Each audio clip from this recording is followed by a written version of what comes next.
4 minutes, 30 seconds remaining.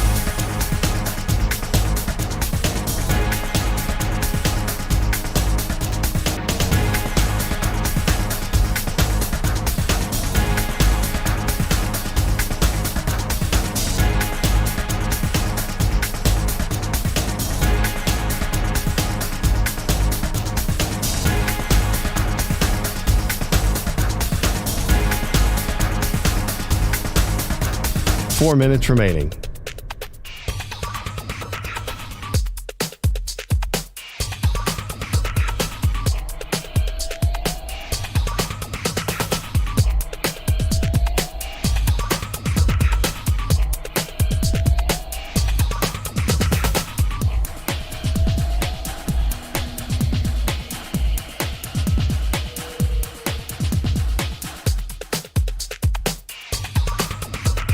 Three minutes, 30 seconds remaining.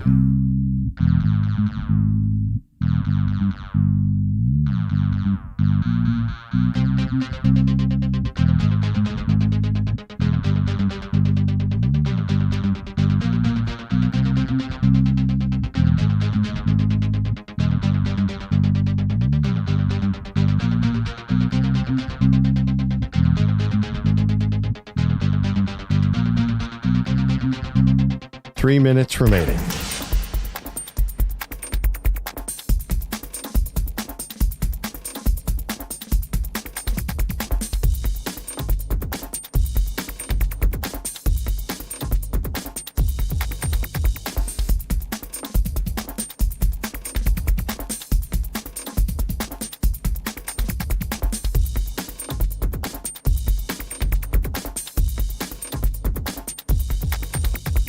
Two minutes, 30 seconds remaining.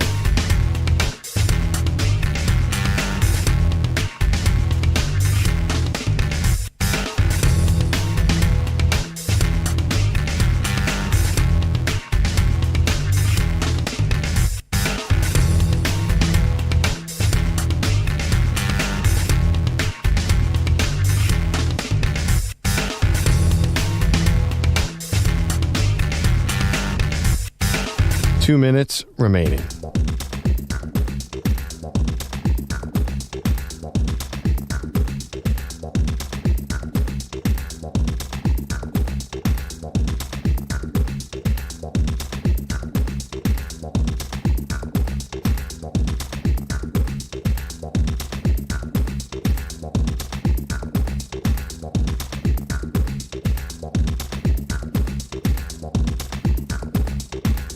One minute, 30 seconds remaining.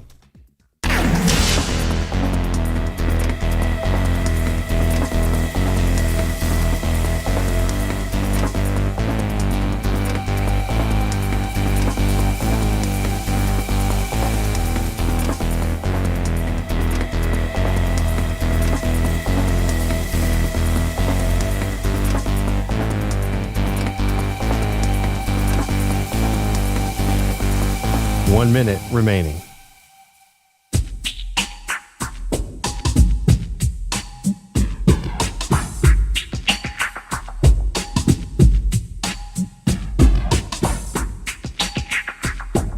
Forty-five seconds remaining.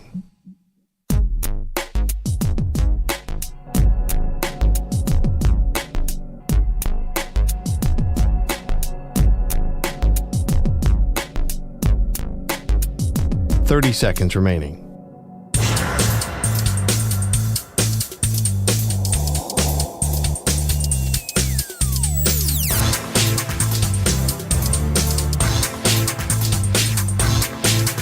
Fifteen seconds.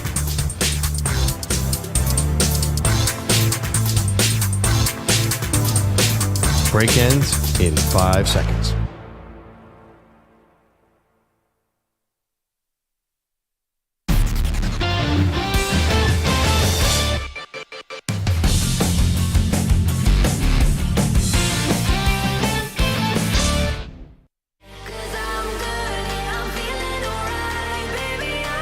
Welcome back, Maggie Gray, Andrew Perloff on the Infinity Sports Network. All right, we've been talking about the NFL and what the Browns, what's the better path for them after they admitted yesterday, big swing and a miss with Deshaun Watson. No kidding.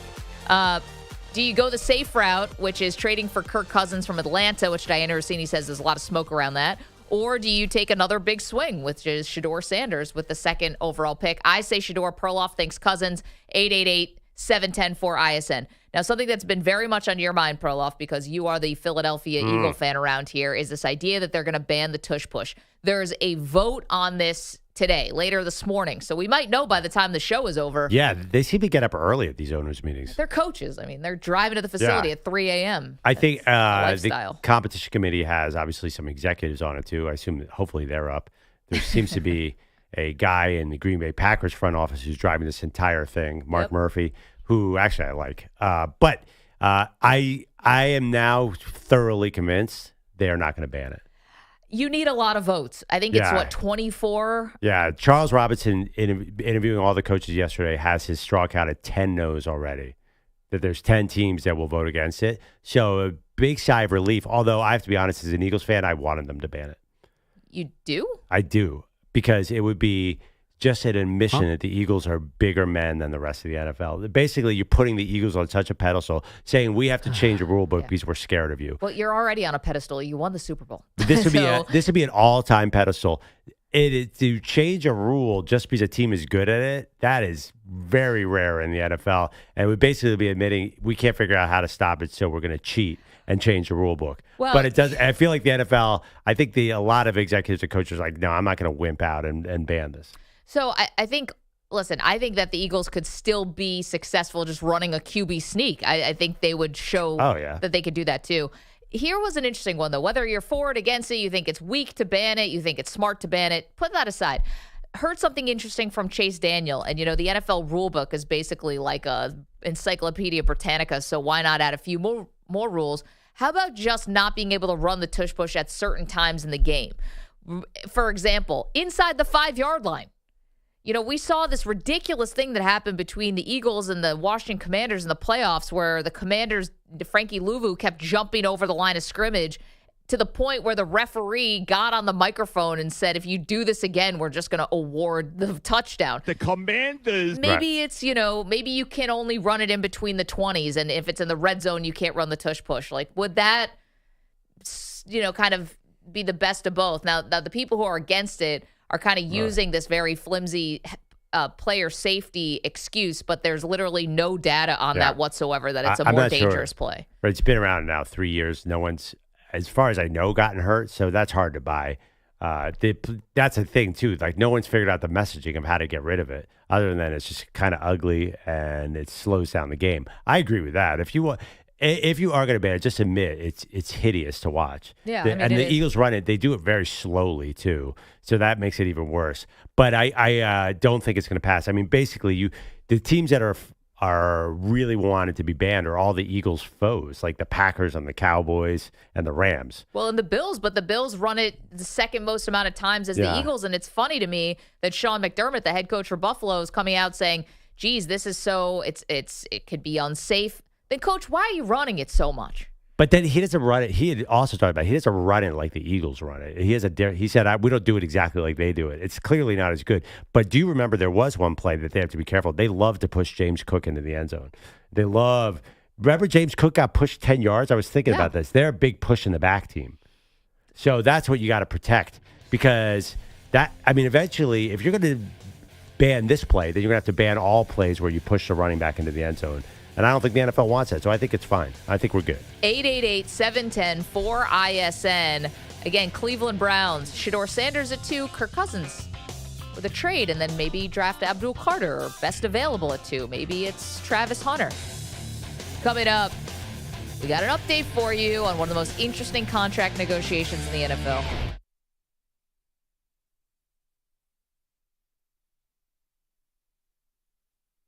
You're in a 5-minute break.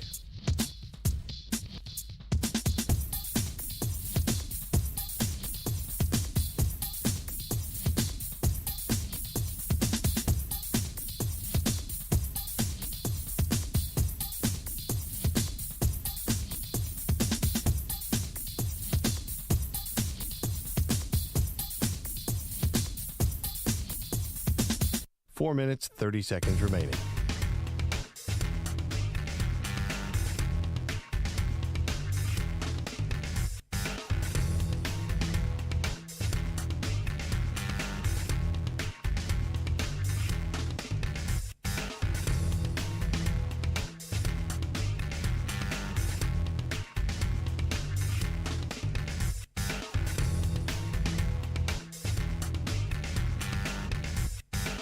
4 minutes remaining.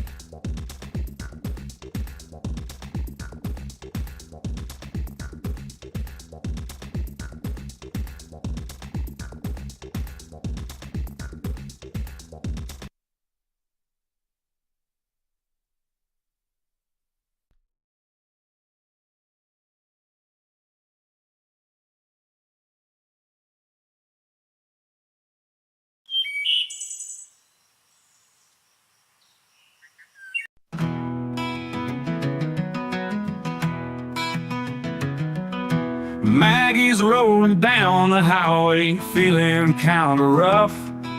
Last night's dinner, fighting back, oh man, it's getting tough. She grips her wheel, but it's too late, oh no, here it comes. Her Yeti Angel's holding water, now it's holding chunks. Oh, Maggie's puking in her car.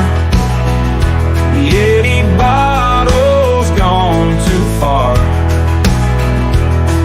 Her toothbrush ain't gonna make it through. Perloff's calling hazmat, man, it's true. She stumbles into the studio, trying to play it cool. Perloff takes one whiff and screams, "This ain't in my job rules." He's climbing on the desk, he's spraying Lysol in the air. Says, "I need a full decontamination, get me out of here." Oh, Maggie's puking in her car. Yeti bottles, a biohazard scar. Toothbrush soaked in bleach all night. Perloff's in a hazmat suit and fright. Eladio, he still ain't here. Probably at home, drinking a beer. WM's in a toxic state, but he's still on vacation, must be fate.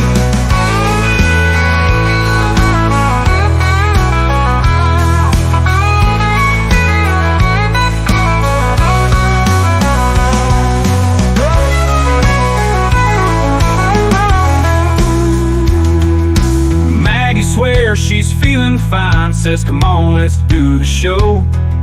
Perloff shakes his head, says, "Nah, I think I gotta go." The janitor quits, the boss is pissed, the whole place smells like doom. All 'cause Maggie's road trip snack made an exit too soon. Oh, Maggie's puking in her car. Perloff's running way too far.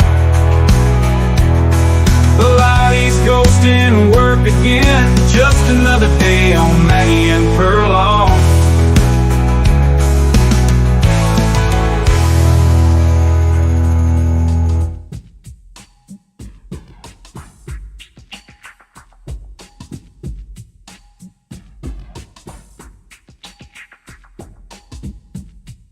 Thirty seconds remaining.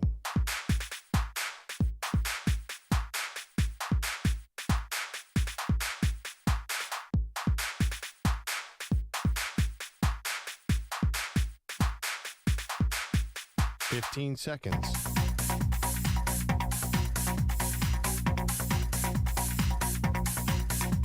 Break ends in 5 seconds.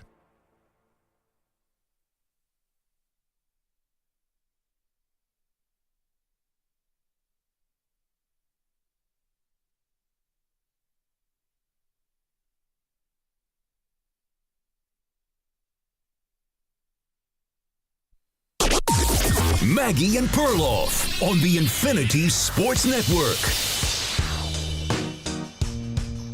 All right, so are the 49ers going to actually sign Brock Purdy, or are we going to keep doing this dance? Welcome to the show, Maggie Gray, Andrew Perloff. So John Lynch, Pearl, down at the NFL meetings in Palm Beach. And I love it when this happens, right? When you have a general manager who's obviously got lots of power, right? And they act like, well, yeah, I want the deal to get done, but it's just like, it's not getting done. It's like, well, you're gatekeeping this. like, It's, I don't know, like, is somebody going to magically fall out of the sky? It seems like the owner probably has to be on board. I imagine we're way past that phase. Kyle Shanahan, everyone else. And it's like, yeah, I really want this to get done, but yeah, it's just like not getting done. It's like, dude, you could get this done tomorrow if you wanted to with Brock Purdy, but someone's dragging their feet, and I do not think it's the quarterback in this instance. Well, it's April 1st. What incentive do they have to get it done? Well, you have the offseason program is starting in a couple weeks. Like, why would you wait till after the draft? What does it matter? You've been working on this for 2 years now. I mean, we're talking a lot of cap space. I think the nature of a negotiation, and this is a negotiation, why wouldn't you hold out as long as you could to get the best deal possible? Well, but at this point, I guess here's my question. How much do you think both sides are moving here? Like, what's the wiggle room? What's the holdup? Does Brock want a no trade clause? Is it about a certain dollar amount? I just can't imagine. You've been negotiating for the better part of 18 months? And the fact that it's still doing this dance, do you think all of a sudden Brock's going to come in and be like, just give me $30 million, we'll call it a day? Like, you've already far down the road here, right? Wasn't there a report, and I guess, I don't even remember who the report was, that he wanted Dak money? I mean, it's pretty obvious they don't want to do that, and they shouldn't do that. So I think they want $50 million, and he wants $60 million. Is that a big enough difference to slow it down? Well, but, okay, so then you can't come out and say we're optimistic we're going to get a deal done if you're apart by $20 million. $10, I'm sorry. Yeah. Even 10. Then it's funny because I feel like I'm a 49er fan. I'm frustrated by this because I feel like I'm getting mixed messages here, and I'll tell you exactly what I'm talking about. The headlines coming out of John Lynch yesterday, optimistic, we want Brock here, right. He wants to be here. But is this going to happen this offseason? I don't know. Hopefully it happens real soon this offseason. It's like, dude, you determine that. Like, if you are really 10 million, 12 million, however million off, then you're not close. Then I would not characterize things as being optimistic if you're still that's not $1 million here, $1 million there. That's a significant amount of money. Yeah, but are you faulting him for lying then? No, I'd want to know if I'm a 49er fan. I'm coming at this from the fan's point of view. I don't care who wins or gets over on a negotiation if I'm a fan.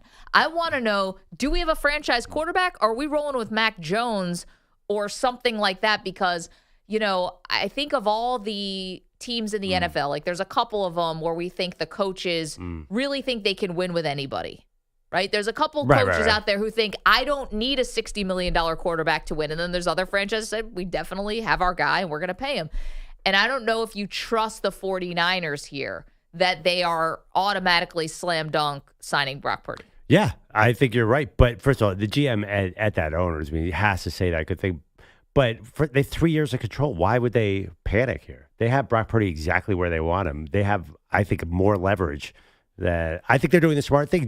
Listen, would you rather them be the Dolphins or the Jags or the other teams that overpaid a quarterback last offseason and the Packers? Or would you rather them be cautious? As a fan, if you're really being smart, do you want them to just throw a ton of cap space at Brock Purdy? So here's the thing about paying a guy early as opposed to dragging this out. I think you and I disagree on this just kind of generally. I'm a pay them early guy because I think you ultimately end up screwing yourself at times when you end up paying a guy late. Like Kirk Cousins got 2 franchise tags for Washington and they couldn't afford them and they were wandering the quarterback desert for years until finally now they got Jaden Daniels. You had Dak Prescott got franchised twice and ended up getting more money than you wanted to give him. Same thing. Lamar Jackson was getting that money no matter what.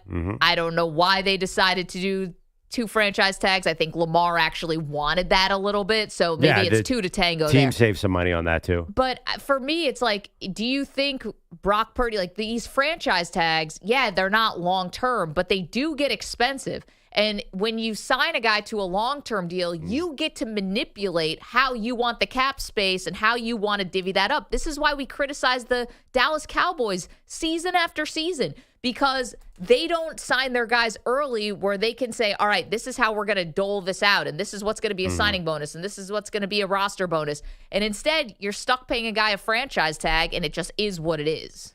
I hear what you're saying, but I think you're discounting how risky these big contracts are, that teams should be cautious. I'm looking at the top contracts. More than half of them are disasters. You got Dak, number 1, terrible deal. No doubt about it. But whose fault is that? It's not Dak's fault. They could have signed him 2 years ago to wouldn't have looked that bad. It would have been a terrible deal then, too. The guy got hurt. Joe Burrow but it would have been $60 million. That's what I'm saying. It would have been $50 million. I mean, it would have been a lot. It would have been a problem. Josh Allen and Joe Burrow, good deals. But then you got Jordan Love. I think that's super risky. Trevor Lawrence, super risky. Tua, bad deal. Jared Goff, interestingly, the Rams jumped on him early, and that turned out to be a mistake a few years ago. Lamar is good. Kyler Murray, I don't think that's been a good deal. Deshaun Watson, terrible deal. Kirk Cousins and the Falcons, awful deal. I just think that you're completely discounting the risk of signing Brock Purdy to a long-term massive deal. Honestly, they have control. Why not franchise tag him twice, see what happens? Well, one thing, he could always hold out. I don't know if Brock's going to do that. Rarely hold out. In fact, I'm not sure. We have to look at this. Has one held out? Well, you demand a trade. Lamar Jackson did ask for a trade. We paper mache over that now because everything is fine. But that did get pretty dicey. And I'll say, for example, there was a team that paid a quarterback early. It was a risk. It did not work out, but they were able to get out from under it. It's your Philadelphia Eagles who did it to Carson Wentz. I mean, to get out from under, it took a couple of years. I mean, it wasn't boom. But you traded him.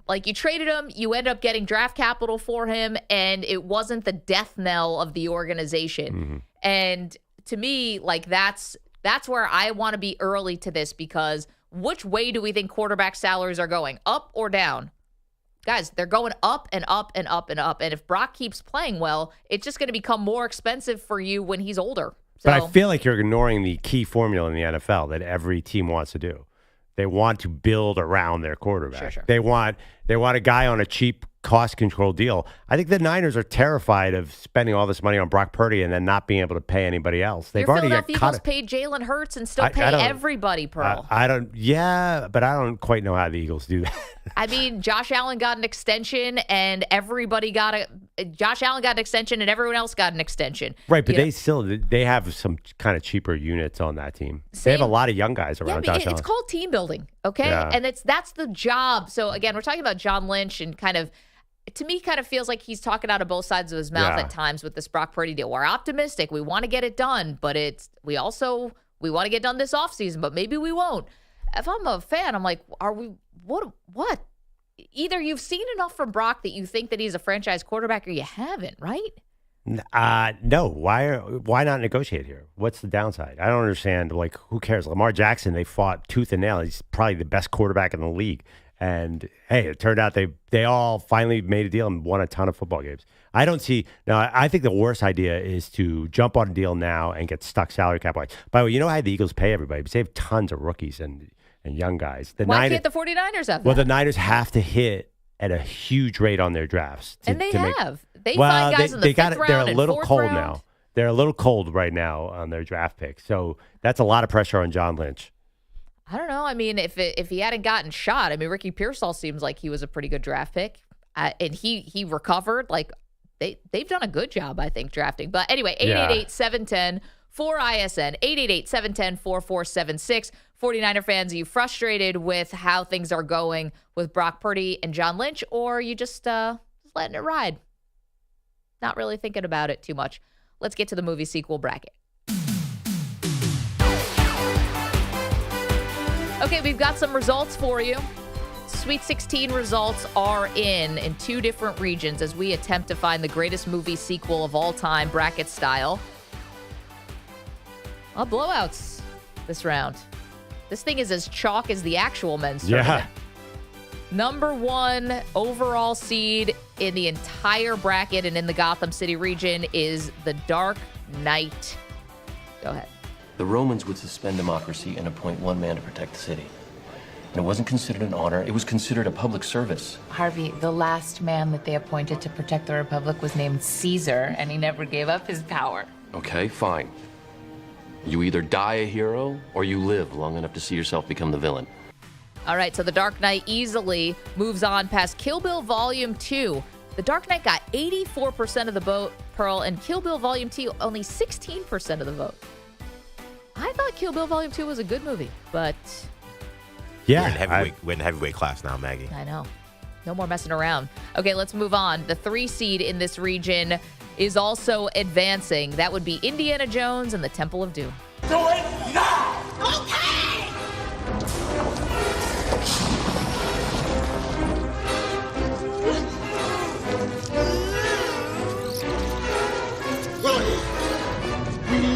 are going to die.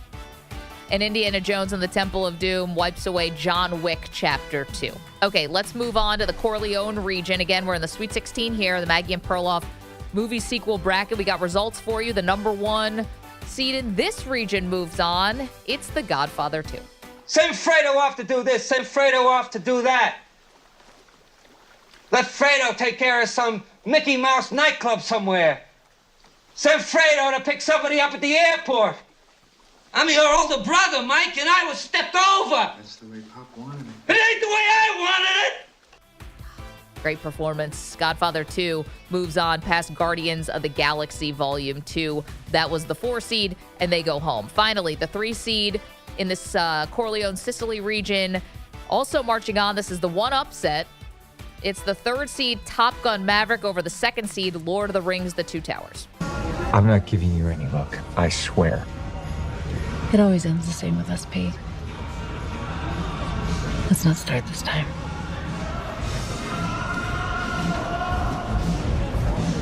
Okay. So there you go, Pearl. Dark Knight, Indiana Jones and the Temple of Doom, Godfather 2, and Top Gun Maverick all advance. Yeah, Dark Knight looks like a runaway train here. I was actually wondering this. Does anyone care that Dark Knight didn't even get nominated for an Oscar and Godfather 2 won the Oscar? Is that in anybody's mind? I mean, I know it was a long time ago, but Dark Knight, I don't think is quite the critical darling that Godfather 2 is. Didn't Heath Ledger win the Oscar? Heath Ledger won the Oscar, but I mean, Godfather 2 won Best Picture. This wasn't even nominated. Can anyone name 2009 Oscars what was nominated? I doubt you'll remember. I mean, I don't have a brain for this kind of thing. That's why it doesn't matter. Slumdog Millionaire, which was awesome. Yankees World Series tape. Slumdog Millionaire was a great movie, by the way. It has nothing to do with Dark Knight. I love that movie. It was a good movie, but here's the thing about Slumdog Millionaire. I saw it in the theater. I remember liking it. Yeah. I have not seen it since. I didn't want to go back and watch it again because once you get the ending, like, I don't know. And there's an obvious superhero bias when it comes to the Oscars. So they don't bias against. Yeah, exactly. They don't. Well, now they put every movie in because there's 10 nominated. Not the superhero movies. Did Black Panther not get nominated? That's the only one. And Black Panther 2 got nominated or nope. No? It's the only one. Can you and, tell me? I don't even know if Joker was nominated. Can you tell me the other movies that were up against The Godfather 2? Godfather 2, I mean, that was the heavyweight era. That was nothing but, I can't. No. I didn't expect you to know Slumdog Millionaire, but I'm sure they were amazing. Because in the 70s, every Oscar nomination was like a huge movie. Yeah, because that's when there was no TV, so everything went into the movies. Black Panther and the Joker are the only movies nominated. Hit me up. What was nominated? I'm trying to find it right now. I thought you might have had this stuff. No. What was Godfather 2, 73, 74, something like that? Let's see. Godfather 2 Oscars, it was 1975, so stand by. Okay. 1975 Oscar nominees. Vamp for me. By the way, I don't think Jaws probably wasn't nominated. That's like an all-time movie. So The Towering Inferno, I'm seeing. Oh, sick movie. One Flew Over the Cuckoo's Nest. Wow. That didn't win. Wow. The Conversation. This is a quick Google search. Yeah. Barry Lyndon, which is a Stanley Kubrick movie. Yeah. Jaws? So Jaws did get nominated. Dog Day Afternoon in Chinatown. I'm on the wrong thing here. Yeah, there's no way. These all must have won. 74. It was 74, and it was Godfather Part 2, which won. It was Chinatown, The Conversation, Lenny, and Towering Inferno.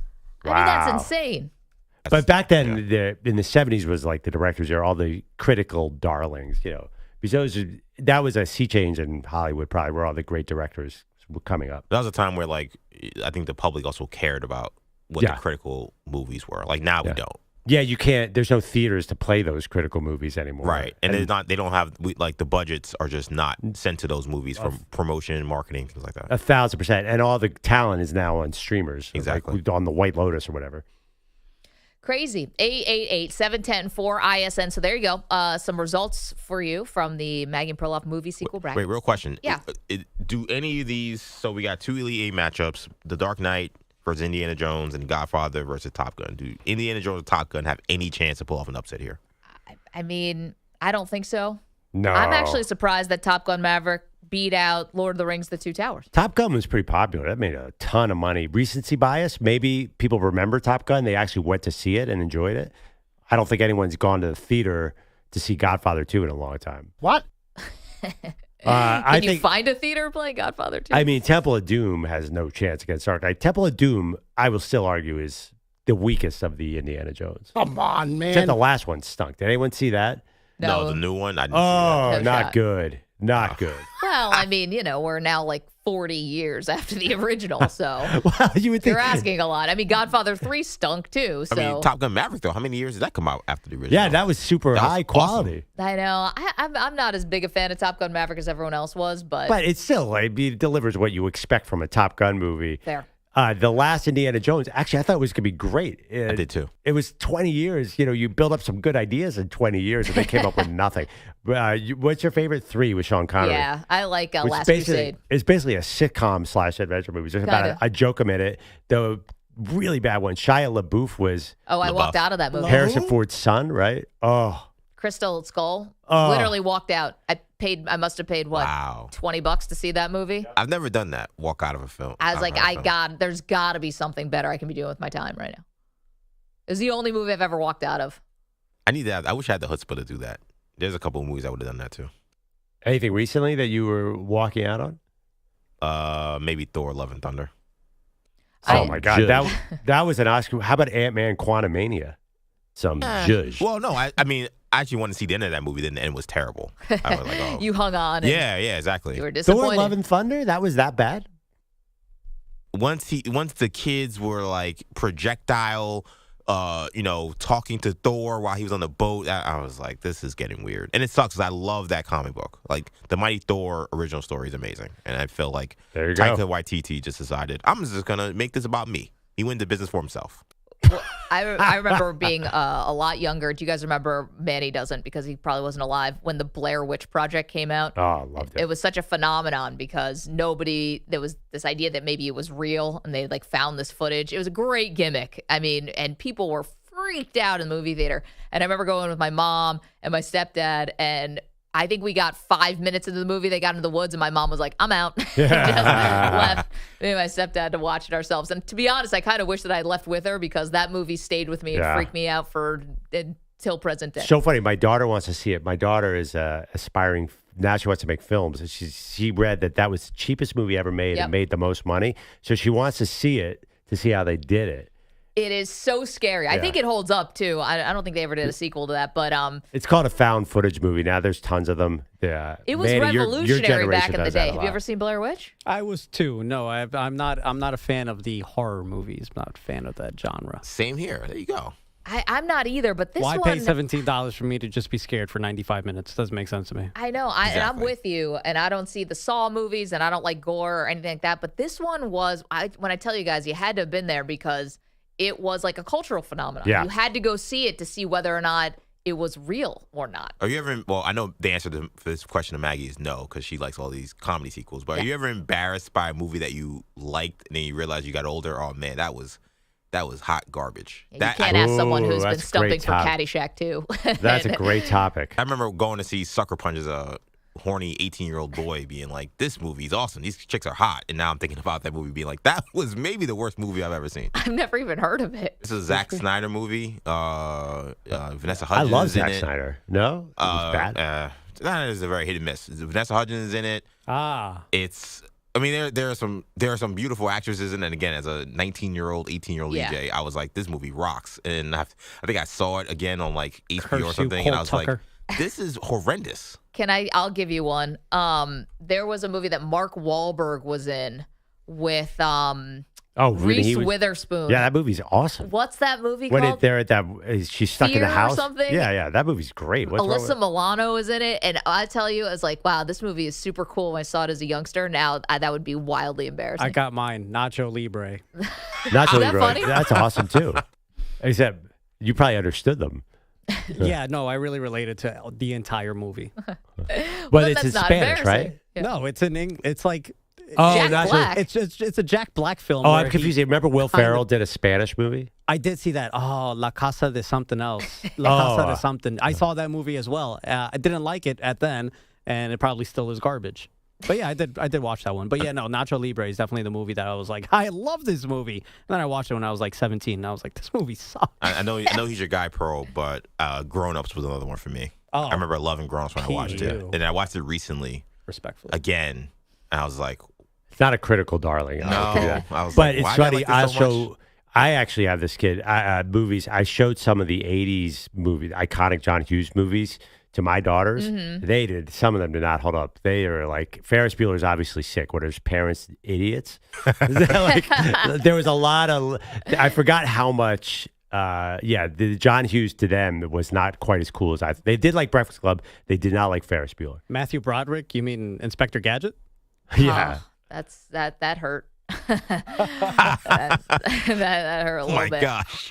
Of all the things you're gonna say that. By the way, Inspector Gadget, that movie was a long time ago too. Oh yeah, that's how I know Matthew Broderick. That was my first introduction to Matthew Broderick, Inspector Gadget. Your daughters, they were nitpicking that the parents were idiots. Like it was a time before cell phones. It was just, you gotta imagine a totally different thing for Ferris Bueller's. Yeah, I don't know why the jokes didn't land as well. They like Breakfast Club a lot. They related to that.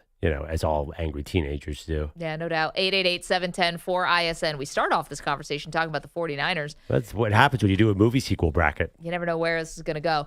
49ers and John Lynch saying they're optimistic about getting something done with Purdy, but also it doesn't have to happen this offseason. So what is it?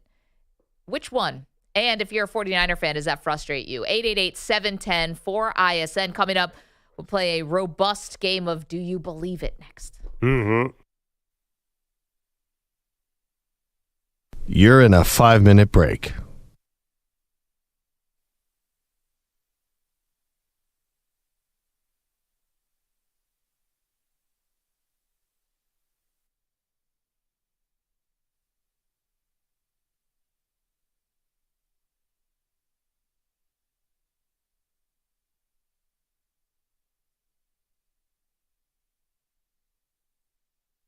Four minutes, 30 seconds remaining.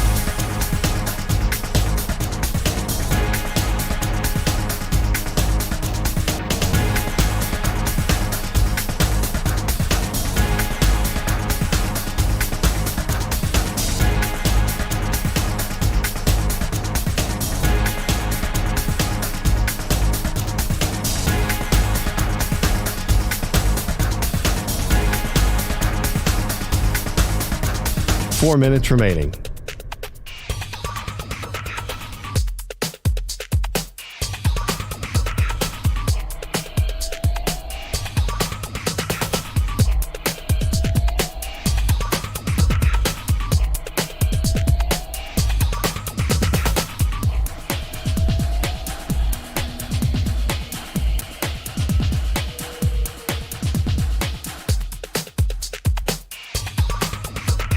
Three minutes, 30 seconds remaining.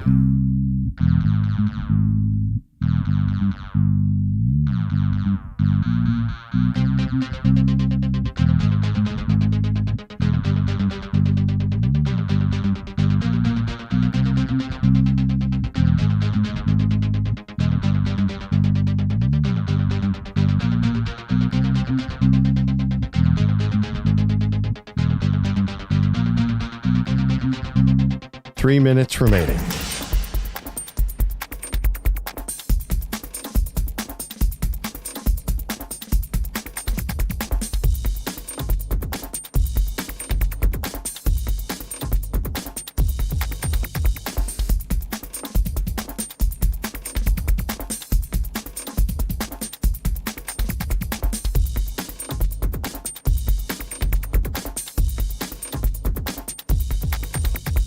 Two minutes, 30 seconds remaining.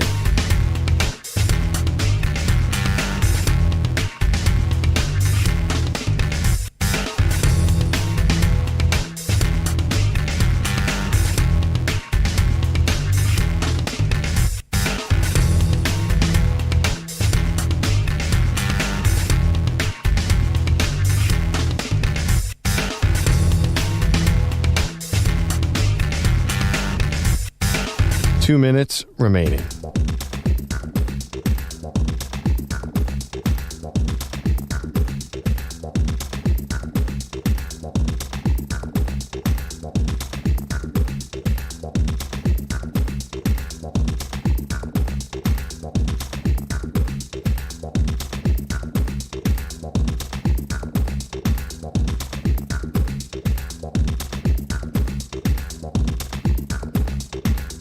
1 minute, 30 seconds remaining.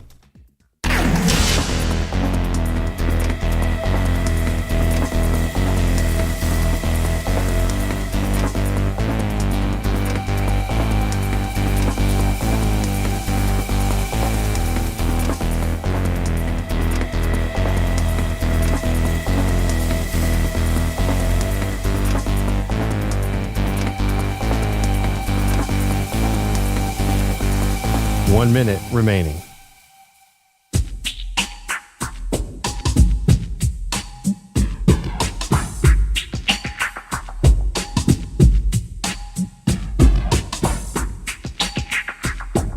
$45 seconds remaining.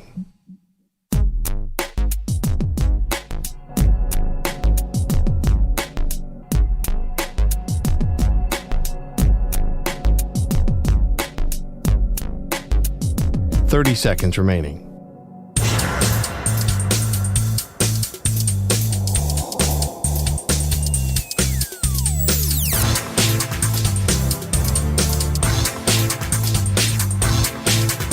$15 seconds.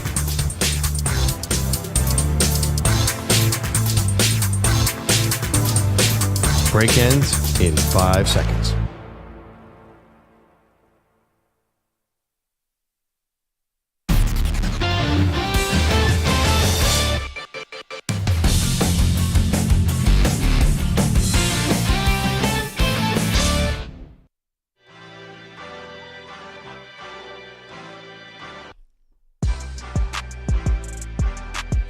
Welcome back, Maggie and Perloff Show. We are doing the side movie sequel bracket, and it seems like a collision course.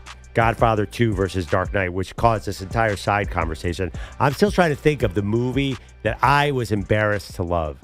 I'm pretty, I don't know. I feel like also you do this thing, if the movie's old enough, you just remember, you said Fear with Mark Wahlberg and Reese Alicia Silver. Reese Witherspoon. That movie's awesome. So the key is like you can't rewatch them. I think that is the key. If you want to hold on to a movie, just don't rewatch it. Listen, this is somebody, and you're talking to somebody, and you sit next to somebody every morning who likes Revenge of the Nerds 2, Caddyshack 2, all of the Police Academy movies. Like, my whole life is this category. My whole life is embarrassing movies that you don't want to tell people you like, but if you sat down and watched Revenge of the Nerds 2, which I don't think is available anywhere, there's no way you would still like that. Now, Netflix or Tubi? Tubi. It's going to be on like one of those like streaming services you've never heard of. Yeah, they'd be lucky. It's like a streaming service out of Kazakhstan. Like, wow, okay. Sign me up. So, honey, do we have Lima? A couple things for you. One, we will get into our robust game of Do You Believe It in just a little bit, but I do want to bring attention to one thing that is making some headlines this morning. We're asking you a poll question. What should the Cleveland Browns do at quarterback? Do they take Shedeur Sanders with the number 2 overall pick? Or, as Diana Orsini is reporting, there's a lot of smoke around Kirk Cousins. Do you trade for Cousins? Maybe take Abdul Carter or something like that, and you go the air quotes safe route after the big swing and miss with Deshaun Watson. Can I give you another one for a team picking very high in the draft? Yeah, sure. So 3rd overall pick, that's Manny's New York Giants. John Mara, one of the only owners who duck reporters in Palm Beach. For the first time, beat reporters are saying in recent memory, John Mara not speaking to the media in a pivotal offseason where it looks like coach and GM on the hot seat. They've got the 3rd overall pick. They just signed Russell Wilson and Jameis Winston, but no long-term quarterback on the roster. And listen, I'm never in favor of people ducking reporters. Obviously, we want owners to be accountable, and the buck stops with them. They are the most accountable and should be the most accountable in an organization. But to be honest with you, I kind of get it. The Giants, as far as the off seasons have been concerned, have not exactly appointed themselves well. They keep showing their butt is kind of what I'm getting at. And they let Hard Knocks come in. They would never do training camp Hard Knocks because, I don't know, they thought they're above it, or I have no idea why. You don't do the optimistic Hard Knocks. Instead, they agree to become the guinea pigs for off-season Hard Knocks. We get a look at the front office, and it looked dumb. And so I kind of understand, Pearl, where, again, I never advocate for owners shirking their responsibility, and they should take accountability, but I kind of get John Mara being a little slippery on this one and not wanting to sit there in front of the firing squad. Yeah, I'm also curious. everyone thinks they're taking Shedeur Sanders right now. Do the Browns see them as suckers because of last season's Hard Knocks and be like, okay, we're sitting at 2. We're going to pretend we like Shedeur and then make them give us 3 or 4 picks, Trubisky to the Bears style? Listen, I think the Giants have maybe entered the territory where, what do they say about at the poker game? If you sit down at the table and you can't tell who the sucker is, you're the sucker. Yeah, I think people look at the Giants front office and say, what can we get out of these fools? And the other part, too, is they're desperate. So you've got a team that, this is where I think John Mara, the owner of the Giants, has been really a lot of missteps here, considering how long he's been at this thing. He's not a new owner. This is their family business, and he's been in it his whole life. You don't publicly ever, in my opinion, put your coach and GM on the hot seat, because then they start making decisions to save their rear ends that could have long-term implications for you. It is ridiculous, especially in the New York market with such a huge press corps that's following your every move, to ever publicly put your coach and GM on the hot seat. Never do it. And he did it, and I thought it was a big misstep from a guy who I think has generally been pretty smart, but don't have a lot of good returns. You mean at 4-13, people didn't know they were on the hot seat until John Mara said that? Listen, that's impossible. Yeah, but you know what? I think that you've also seen people say, I've got conviction. This is organizational failure, and we believe that these are the guys to lead us out of the darkness. Again, even if you're lying, say that so that you don't have them thinking about trading future draft assets to trade up because the Browns might be oopsie-doopsing them into trying to bilk them out of draft picks to get Shedeur. Yeah, I think everyone knows her on the hot seat. I think it's crazy that they're back. I still don't understand that. Oh, Shane and Dable? Yeah, it makes no sense. They had one little playoff run, and it was they win 9 games that year. It's not working, especially Shane. I'm shocked after last year. What happened? They let Saquon Barkley go. They clearly, you were mad last year that the Bears sort of tried to split the baby and keep the GM and fire the head coach. They kept the coach and GM when they clearly were going to fire the coach at the first moment. Right, this is exactly, the Giants clearly should get rid of Shane. They should have. This was the year to say. Manny's a Giants fan. I'm 1,000% confident that him and every other Giants fan I know says this was the year to start anew. But I don't even know why they kept him. Let alone, he shouldn't have put him on the hot seat. He should have fired. Well, these two are a package deal, I think, because they came in at the same time from Buffalo. But the other part is, I think they also, and this is again, I think a fault of ownership, is you are looking at the revolving door of coaches that you've had over the last couple of years, and you want to project stability. But it's not doing what they intended, because you put the guys on the hot seat. Anyway. No, I do disagree with that, though. I think their record put them on the hot seat. Everybody knew. Mara didn't have to say anything one way or the other. They had 6 wins 2 years ago and 3 wins last year. Okay, but... Yeah. There's no possible way any coach is surviving that in today's NFL. Well, I don't know. You think Kevin Stefanski is safe? Stefanski had won 11 games with Joe Flacco 2 seasons ago. Okay, but the Giants made the playoffs 2 seasons ago and won a playoff game on the road. Stefanski didn't do that. Joe Flacco got to the postseason and threw 3 pick sixes, didn't they? Well, Stefanski did win 1 playoff game on the road, right? Yeah, he beat Pittsburgh. Yeah, by the way, he was actually had COVID and was in his basement for that win. That's true. Yeah, still, he coached the team. Stefanski, again, if you just look at the records, is Vince Lombardi compared to this crew right here. And the Giants are really struggling. I get it. We know. Anyway, so John... But Perloff doesn't. He's just getting caught up. John Maras ducking reporters at the owners meeting. So 888-710-4ISN. Again, I want everyone to take accountability and talk to the media, but I get John Mara may want to just duck out to the first tee. Kind of give reporters the slip.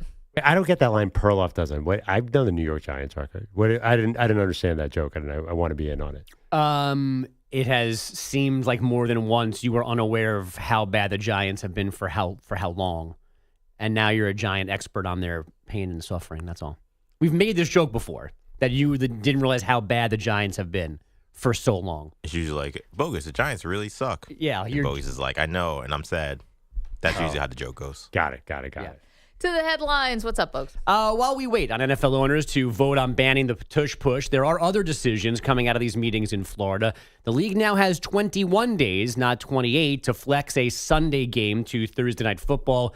They've only done this once in the last 2 years. It was Week 16 this past season. They moved Broncos-Chargers from Sunday afternoon to Thursday night. And that still, to me, is a big, big change, whether it's 3 weeks or 4 weeks notice to go from 1 o'clock Sunday to 8:30 Thursday night. That's a big ask of fans. Oh, I hate it.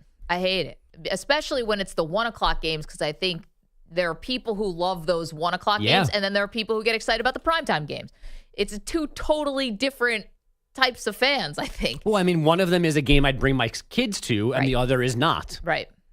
And they, as far as I know, I don't think they give you any help if you can't go to Thursday night. Well, and also you're so late in the season, you might not have another way you could switch that out. Like, Right. oh, we'll just go to the Week 17. It's like, well, your quarterback might not be playing in that game or whatever. I also feel like they really haven't, I mean, I guess maybe to their credit, they haven't really flexed this muscle, no pun intended, in terms of the changing the Thursday night game. This feels like I don't know. Like they just want it. Yeah, they're saying it, I guess, for just in case, but to their credit, I guess, they haven't actually done it very often. They just don't care about how much time players have off. Well, that's a problem. It's a problem, and that was ushered in by COVID when he started playing on Wednesdays and all these other things. Because it's one thing for us and the fans. It's the other for that late in the season, all of a sudden you're going to play a game on 4 days rest? That stinks. I'm still waiting for the Chiefs. And it's going to happen. One of these guys is going to come out and say, yeah, that Christmas stretch we did of 3 games in like 11 days, that hurt us in the Super Bowl. It's going to happen. Brock Purdy talking about stuff that happened last year. Yeah. Mahomes or Kelsey, somebody's going to say, yeah, you know what? Not ideal. That shouldn't happen again. But I did 3 of those 4. Who played? It was Ravens, Steelers, Chiefs, and Texans. Houston. Yeah, I mean, the Texans came out, a lot of playoff wins out of that group, too. Because the Texans came out and played better after that, ironically. I mean, they killed the Chargers. I don't know. I just feel every game. You can look at it any way you want. For sure. No, I said Steelers lost every game. Yeah. Around that. Yeah, basically. To the I agree. Ravens, I'm not even though. sure if it's a fair argument or a fair, Well, you better excuse. knuckle up. I just know that it's going to happen. I always think of Ross Tucker, our buddy, who always says players love the Thursday night games when the media, because they get that extra vacation days. Yeah. He says that, but then every NFL player keeps complaining about it. So I don't know if I agree with that. The other thing, too, I think when he said that, it was when you got one a year. Now you can get him at any time. He would talk about that long weekend like it was heaven on earth. Well, Ross also played 15 snaps a game. Whoa. I love Ross, but he would say that. Listen, Ross was a Buffalo Bill. I love Ross Tucker, but he was a journeyman who's made an amazing career. I think the high-end players love it because they get to go somewhere fancy in that 4-day break. Yeah, I don't know that I think I'm not sure the players are so as against it. So why do they keep complaining about it? Because I think it sucks Monday, Tuesday, Wednesday, and then Saturday when they're laying somewhere warm or comfortable, they go, okay, this is not that bad. And we don't ask them about it. We don't talk to them then. I mean, is there a real strong player movement to kill it? I don't think they can because they've sold the package to Amazon. Yeah, so they're making so much money. I don't think it's a huge rally cry among all players. We have to get rid of this. I feel like they just want the cash too. As you said, Maggie, that's a big package. That's what is that? Let's jump to the NBA. It is a road trip like no other for the Celtics. The final 10 seconds will tick off the clock of one of the most immaculate road trips in NBA history. The Celtics go 6 for 6, and they win all 6 games by double figures. Their 56th win of the year, and the greatest road show we have ever seen rolls on. Sean Grande, Celtics Radio, Boston, a 117-103 win in Memphis for the first 6-0 trip in franchise history. Their 32 road wins tie the team record, and they just went 13-1 overall in March. 26 points last night from Al Horford, 25 from Jason Tatum. Is that good? It is. Kevin Durant expected to miss at least a week with the left ankle sprain he suffered Sunday night. Auburn head coach Bruce Pearl said yesterday Janai Broom's right elbow is sore, obviously, from Sunday's fall against Michigan State. Broom will not practice today at least, but the expectation remains he'll be out there Saturday in the Final Four against Florida. The women's Final Four is now set. UConn topped USC last night 78-64 behind 31 points from Paige Beckers, and Texas fought off TCU 58-47. Haley Van Lith scoring 17, but on 3 of 15 shooting in that loss. Mentioned this last hour, red shortstop Ellie De La Cruz has one of those torpedo bats. The 1-1 pitch. Oh, my goodness, that is way out of here. Up off the batter's eye in center field. Second home run of the night for Ellie De La Cruz. My Lord. 14-0. Jeff Brantley on Reds Radio. De La Cruz, 2 homers, 7 RBI, 4 runs scored in Cincy's 14-3 drubbing of the Rangers. 600 feet. I love that Terry Francona's like, I was late to the party on Ellie De La Cruz, and he's the manager. 436 to be exact on the footage of that home run. I've lost all faith, by the way, in that measurement system. Oh, why is that? It doesn't line up. You think they're eyeballing it? I just don't. I think that there's some kind of flaw in that you're guessing where the ball, like the end of the ball before it hits the upper deck or the grass in center field. So something's off. Underreporting, overreporting? I think it's actually under. It's more stunning when balls go like into the stratosphere and they're like 410. Interesting. So you kind of think this is like scouts at the pro day doing the 40 time? It's just I don't know. I don't think it's on purpose. I just don't think that think that the system is actually getting this correct. 10,000% agree. Does anyone take those numbers serious? Do you think they can prove it's going to land if whatever they say it is? Right, because it goes into the crowd and they're projecting to where it's going to land. Yeah. I don't know. I feel like we've advanced a lot technologically. That feels like something they could do accurately. I mean, I was mesmerized. They have a new thing on the MLB app where you can actually watch the players stride, their feet movement in the box. It's like mesmerizing. You're a nerd. Yeah. At the same time, we have completely different measurements for arms at the combine and 2 weeks later at the pro day. Yeah, and hands. I still don't know how long Will Campbell's arms are. It's driving me insane. You can make your arms longer. Have you ever done a stretch where you're up against a wall and you're like to the side and you stretch your arm back? You can actually we could all do it during the break. Because you can do one at a time. Fun. So when you put your hands together in front of you, like Baby Shark or whatever, you can see that one's longer than the other. No one's ever done this before? No. Well, yeah, but I think NFL teams measuring left tackle's arms would be onto these tricks. Right, exactly. It is. It's been obviously a narrative about Will Campbell, his arm growing an inch or whatever. By the way, Ellie De La Cruz, one of the coolest players in baseball. Take off the shiesty. Oh. I don't like the shiesty look at the plate. I think he looks weird. What do they call it? It's like a ski mask helmet thing. Yeah. I think it's a whack look. Baklava, I believe is the word. Balaclava. It's Cincinnati. It's freezing right now. I think he wasn't wearing it because it was cold. He was wearing that because he thought it looked fly. Nah, I think he wore that because it's cold in Cincinnati. I think it's cold in Cincinnati. It's April 1st, right? He has his jersey's like halfway unbuttoned. He definitely wasn't cold.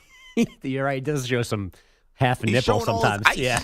I mean, it's pretty cool. It's red. 888-710-4ISN. Bogusch, thank you. Coming up, a robust game of Do You Believe It? Let's go. You're in a 5-minute break.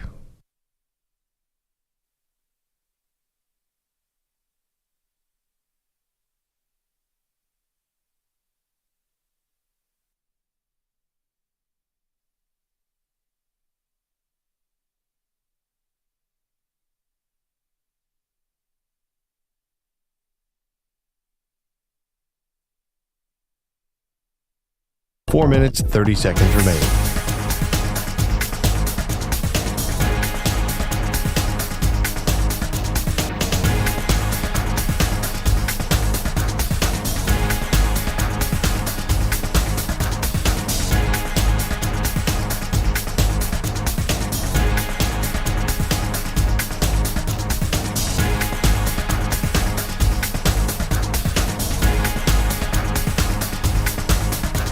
Four minutes remaining.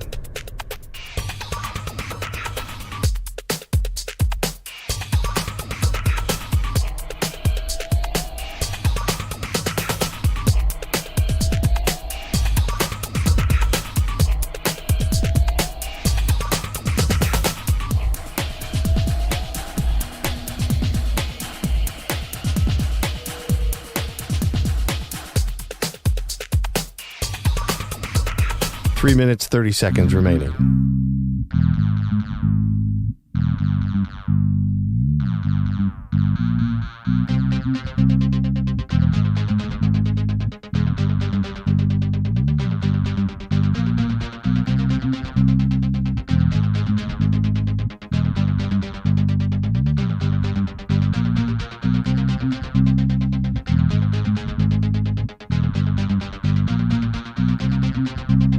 3 minutes remaining.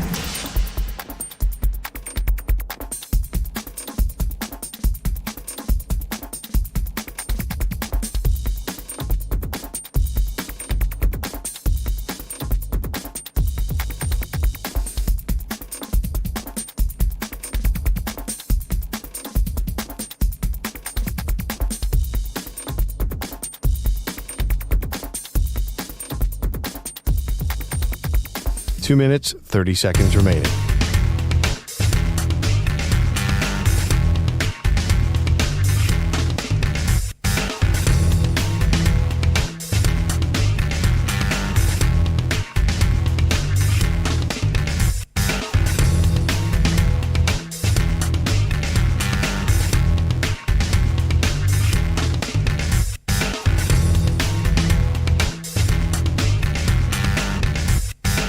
Two minutes remaining.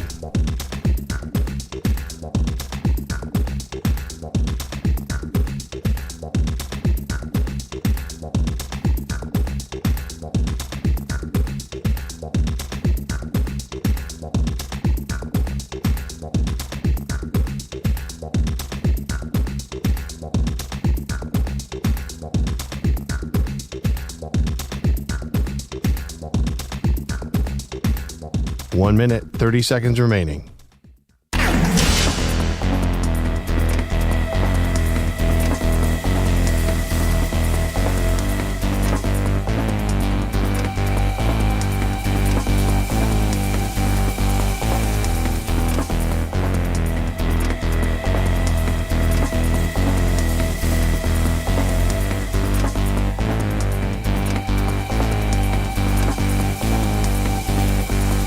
One minute remaining.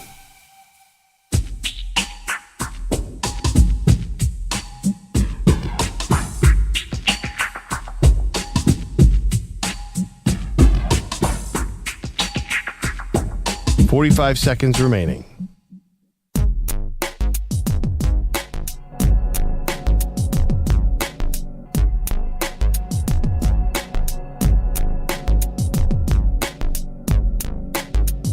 .30 seconds remaining.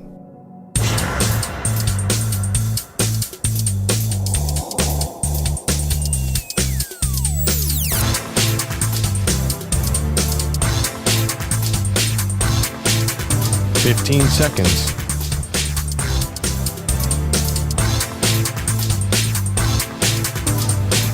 Break ends in 5 seconds.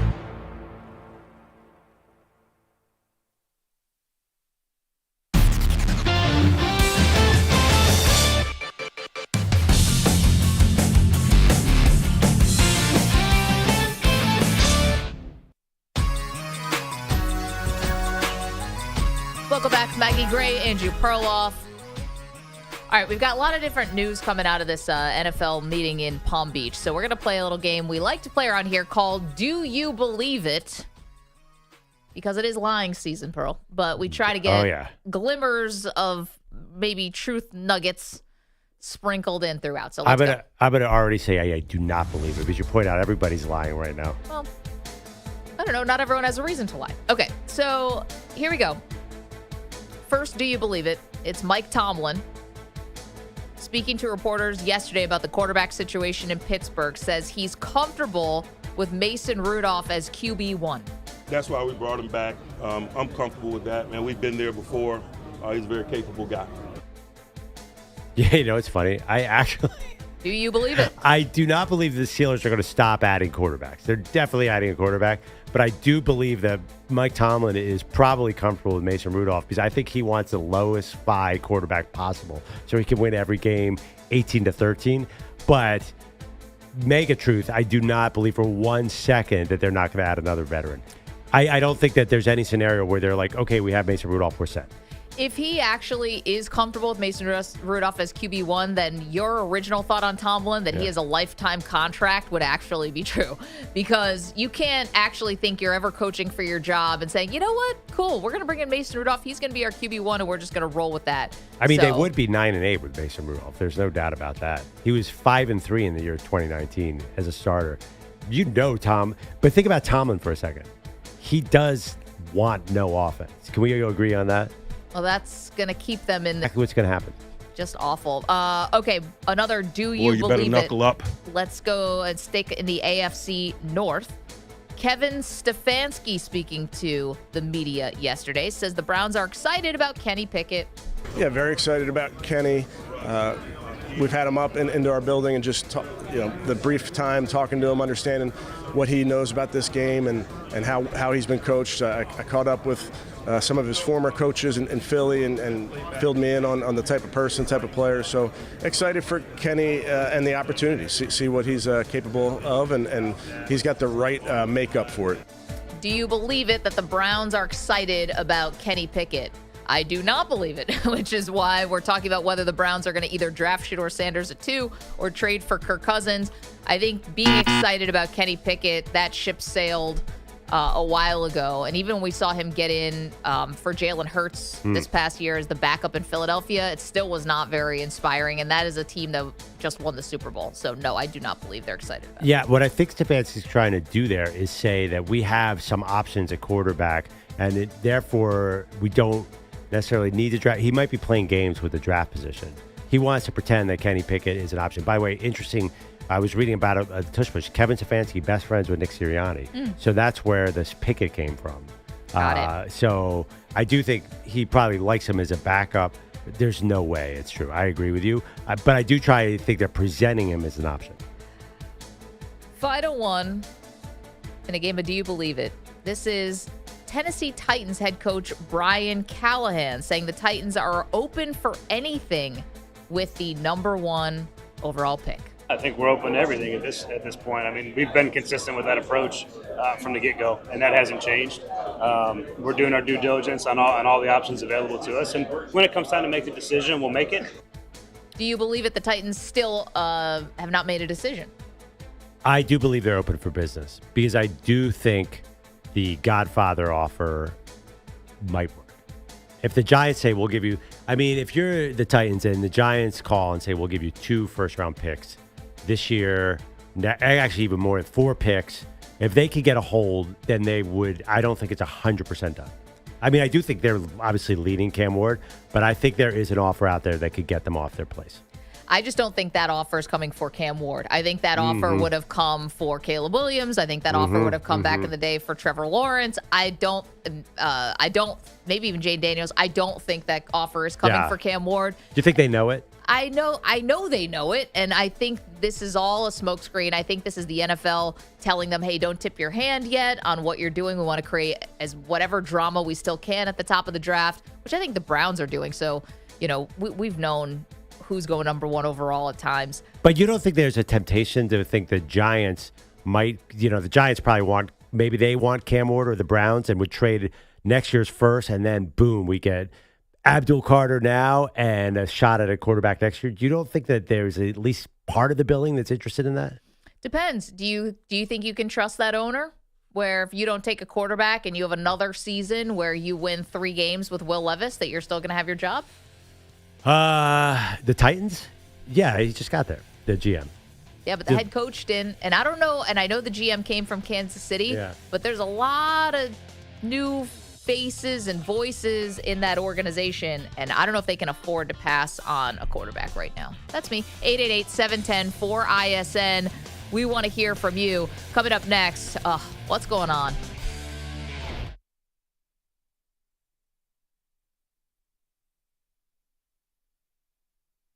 You're in a 5-minute break.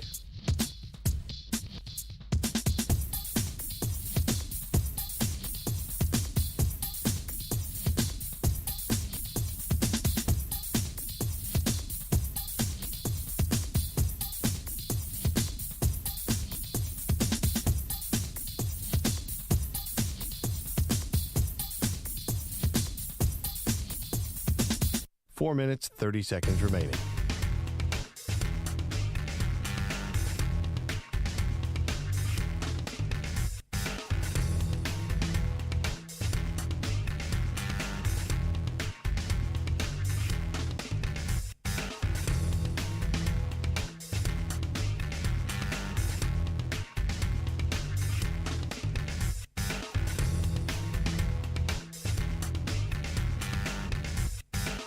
4 minutes remaining.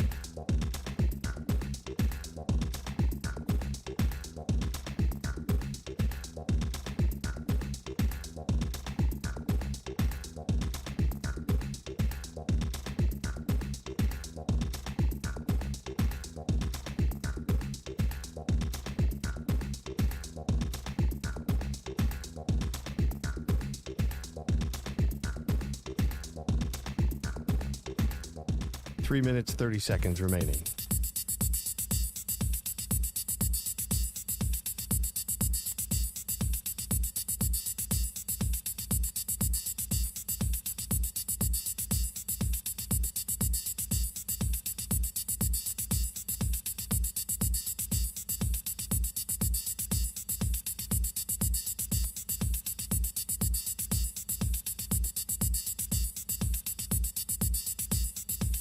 Three minutes remaining.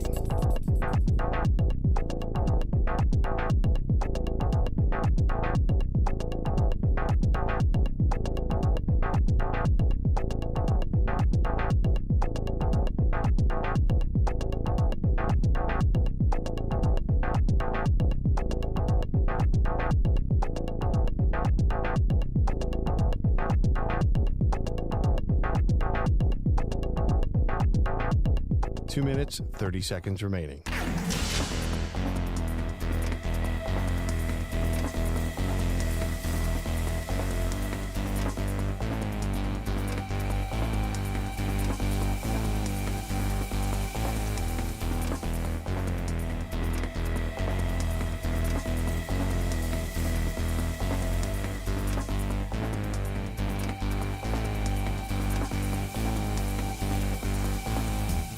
Two minutes remaining.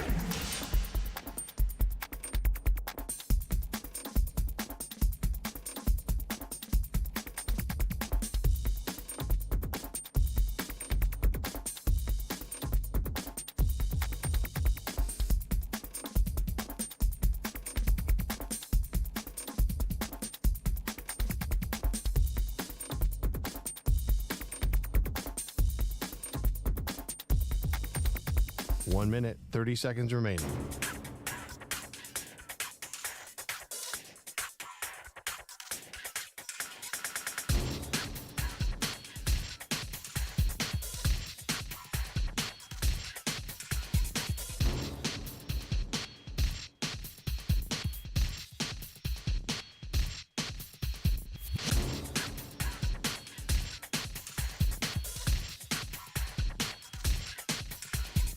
One minute remaining.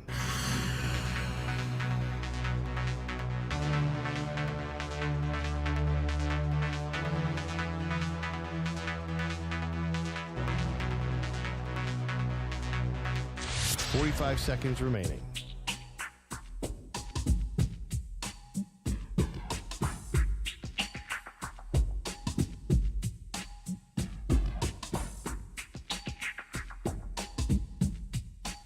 Seconds remaining.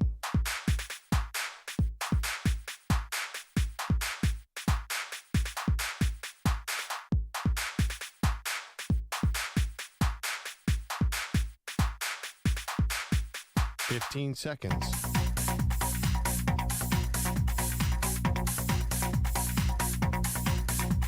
Break ends in 5 seconds.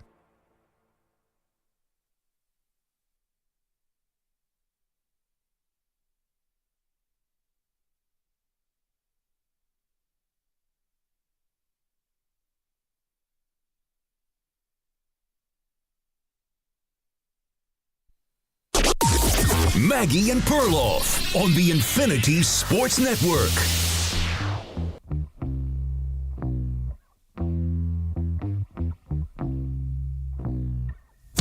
The most interesting team to watch before the upcoming NFL draft, without a doubt, it's got to be the Cleveland Browns. Welcome to the show, Maggie Gray, Andrew Perloff. The reason I say that is because I think that the Titans are taking Cam Ward at 1, Pearl, and that means the draft starts at 2 with the Browns. And the way that it's sort of laying out is that the Browns actually have been doing their due diligence on quarterbacks. They have been monitoring these guys in the draft, and of course they need to.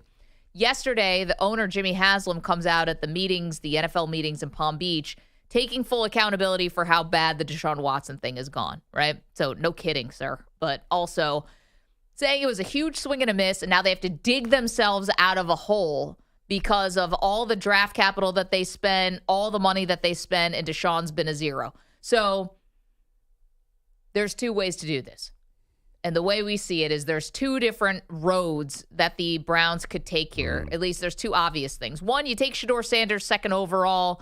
He now breathes life into the building. You've now turned the franchise over to the Sanderses in some ways, and you hope that Kevin Stefanski, the head coach, can work with Shedeur and that he has the similar traits of a coach that of guys that Stefanski has coached in the past. Kirk Cousins, the cult of Kirk Cousins. Of which he is one of the patron saints. A little small, a little under-athletic, accurate, pretty good arm, but not cannon. So that's one avenue. The other avenue is literally Kirk Cousins. So Diana Rossini, Manny, if we can hear the sound, please, from Diana, on her podcast with Chase Daniel, was talking about Cousins and the Browns, and it's not as far off as you think. Which brings us to Kirk Cousins, right? Is that a real thing for Atlanta to trade Kirk to Cleveland? From my sense, yes. It's a real. I don't know how far along it is right now. I just know there's enough smoke around this and enough conversations being had that this would not be a surprising move. Knowing Kevin Stefanski coached Kirk Cousins when he was in Minnesota, it makes a lot of sense. Okay, the other part about it that Diana goes on to say is this is thought to be a safer route. So you just admitted yesterday you had this swing and a miss with Deshaun Watson.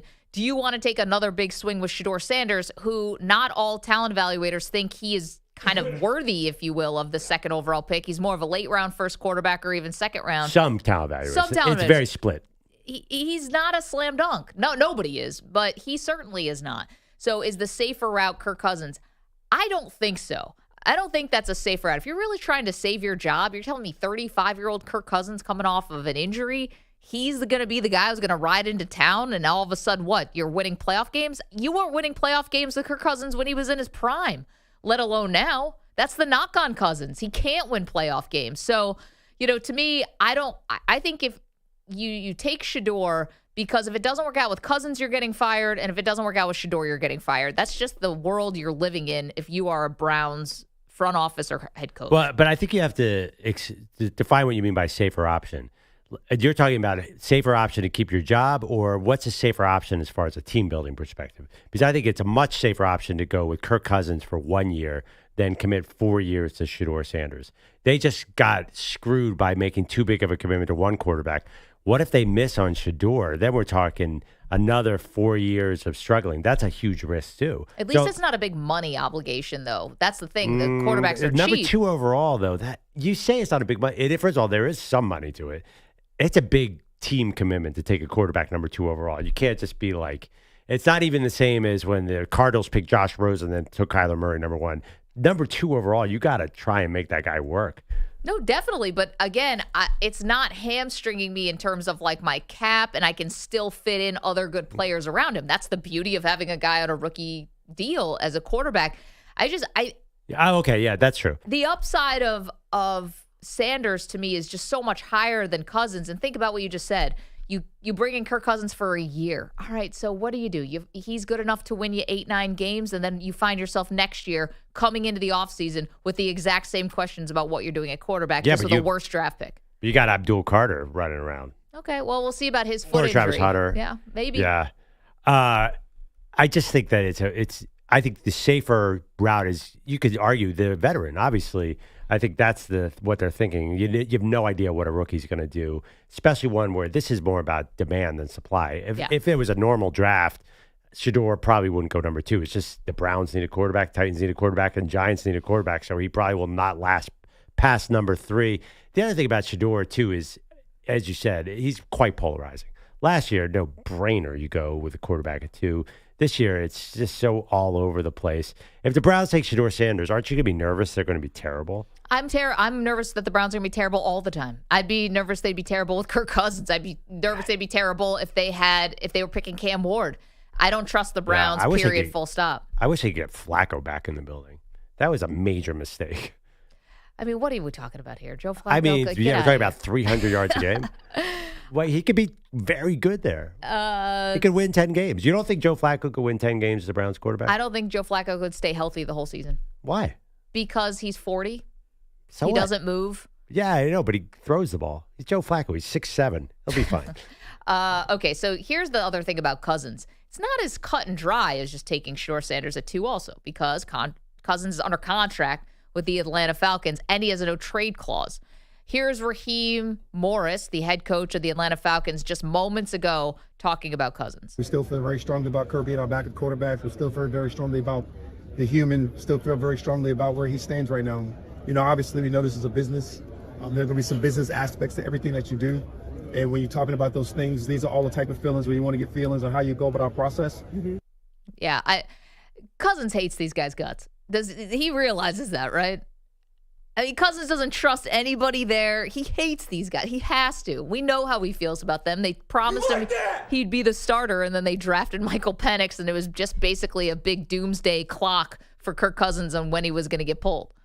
Oh, I don't know. Kirk Cousins doesn't seem like the resentment kind of guy. You think Kirk Cousins actively hates these guys? I think he likes living in Atlanta. In fact, I think he's even considering staying as a backup in Atlanta because his wife loves it there, right? Isn't that the whole reason they moved there?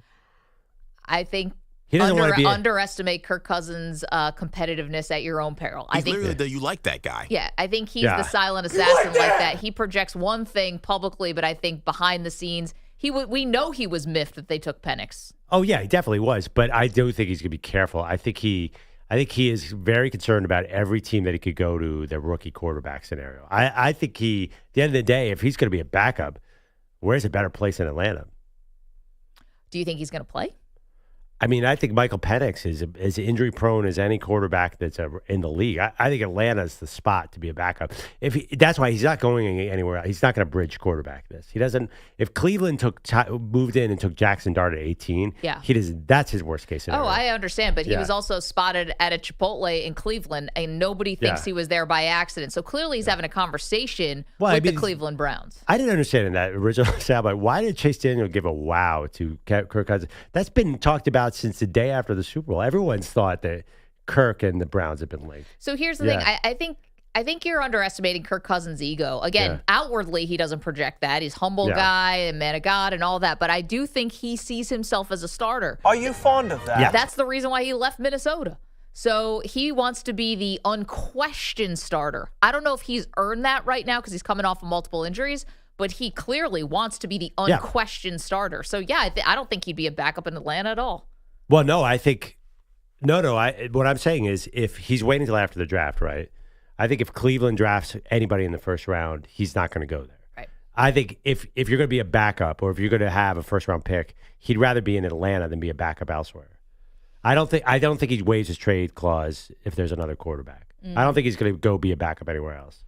But you're really trying to thread a needle here if you're Cousins, because of course, if you don't have a quarterback after the draft, like you're going to need one, and Cousins isn't a free agent. Like if he was a free agent, that'd be something else. He's like, all right, I'm going to wait. Like Aaron Rodgers could wait right now if he wants to. Cousins, like you might have to play ball here. You could be left like without a chair when the music stops, so to speak. Like who comes out of the free agency and the draft and still has no option at quarterback? Well, I believe that reporting, though, that everyone's saying he's waiting till April 28th to make sure. I thought Diana said that, actually. Well, it's also he has to wait because the Falcons have to have a say in this. You know what I'm saying? Right. I thought it was all Cousins is waiting because if he's going to be my point is if he's not going to go be a backup somewhere else, he does not want to go to Cleveland and see them draft a quarterback. And he does not believe them until they get through the draft. Oh, I get it. I'm just saying you're asking for a very specific circumstance that he might not have. Yeah, no, that's why I think that he'd rather stay in Atlanta than go somewhere else where he's going to be a backup. That's all I'm saying. That's why he's going to wait till after the draft. He does not. And why would he trust Cleveland? Is Cleveland going to say we definitely won't draft a quarterback? There's no way Cleveland can say that. Nor should they. Let's go to Jeff, who's in Tucson. Big-time Browns fan. Jeff, do you want Shedeur Sanders at 2 or Kirk Cousins and someone else at 2? Well, I want Kirk Cousins. I don't want the Shedeur Sanders show and act. I don't need that. We had that stuff going on with the other guy we got. So Perloff. Who? Baker Mayfield? Yeah. Well, we had it with Baker, but then we had all the drama with Watson. So yeah, we don't very need different drama though. Yeah, we don't need any drama. Period. I'll take 10 wins if we get Cousins, 8 to 10 wins. Hopefully, we make the playoffs with that and stay. I want our coach to stay there. He's a good coach. We don't need to get rid of that guy. So he's got to do something to for the owner to keep him. And secondly, Perloff, wow, you're just like Debbie Downer on this whole thing. But how about this?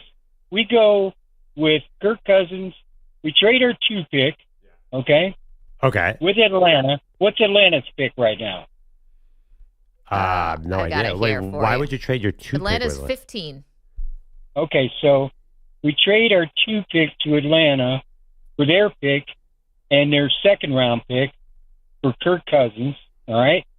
We draft a wide receiver at 15 to give Kirk Cousins, or whatever he is, 18, to give. There's a bunch of good wide receivers, or maybe draft another lineman, offensive lineman. Wait, but why would get a wide? But hold on, Jeff. Why would Atlanta trade up to 2?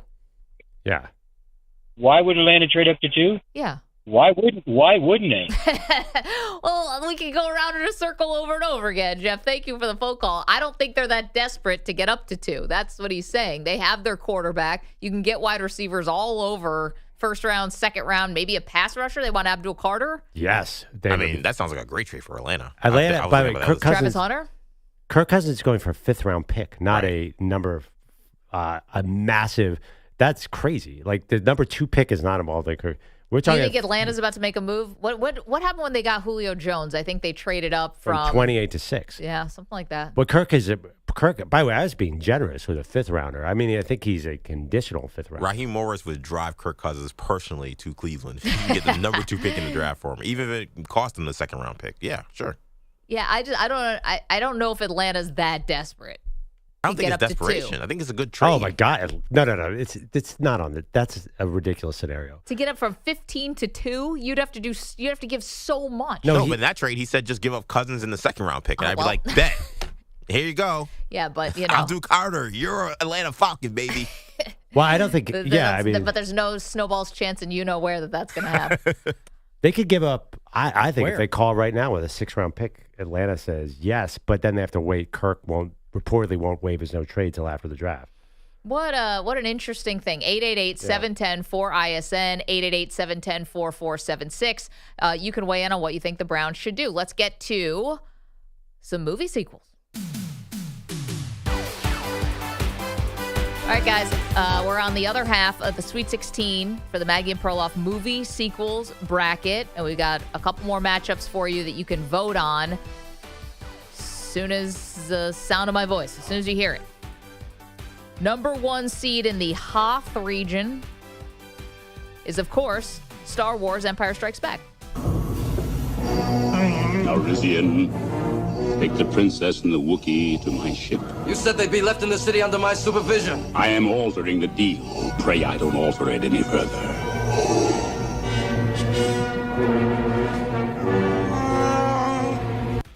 Okay, the 1 seed is Star Wars, and it's up against the 4th seed in this region, Spider-Man 2.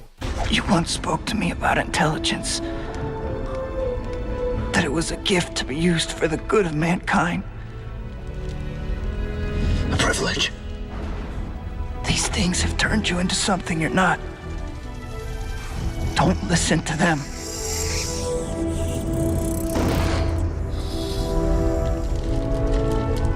It was my dream. Sometimes, to do what's right, we have to be steady and give up the thing we want the most. Even our dreams. Okay, that's the 1-4 matchup in the Maggie and Perloff movie sequel bracket in the Hoth region. We also have a 3 versus 2. Number 3, Batman Returns. Bruce, I would love to live with you in your castle. Forever, just like in a fairy tale.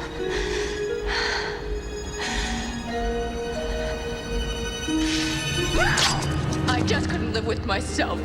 So don't pretend this is a happy ending. Selena Kyle. You're fired. And Bruce Wayne, why are you dressed up like Batman? Because he is Batman, you moron. A Christopher Walken sighting? Yes, this movie rocks. I hope that they win. Batman EJ was Returns. going line for line with that script right there. Oh, because he is Batman, you moron. I love that line. The best line from Batman Returns is also delivered by Michelle Pfeiffer, where she says, mistletoe is deadly if you eat it. And then he says, but a kiss is even deadlier if you mean it. Batman Returns is the 3 seed, and it's facing off against the 2nd seed in this region, Aliens. Hey, Bishop, man. Do the thing with the knife. Please. Come on, yeah. Do it, man. This is great. All right, check this out. I don't want to see that, man. Come on, man. All right. Hey, what are you doing, man? Hey, what are you doing? Come on, quit messing around, Dre. Come on. Bishop, hey, man. Do it, Bishop. Hey, not me, man. Yeah, you. Hey, come on, quit messing around. Don't move. Come on. Trust me.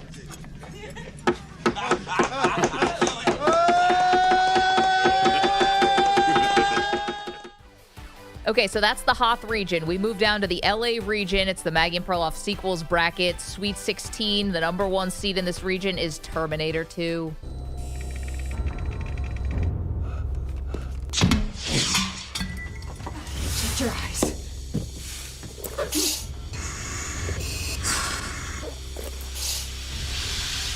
Stay here. I'll be back. Yeah, we get the line in both Terminator and Terminator 2 Judgment Day.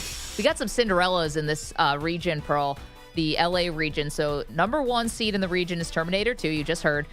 Goes up against the 12th seed, Minions: The Rise of Gru. Who the heck is that? A kid?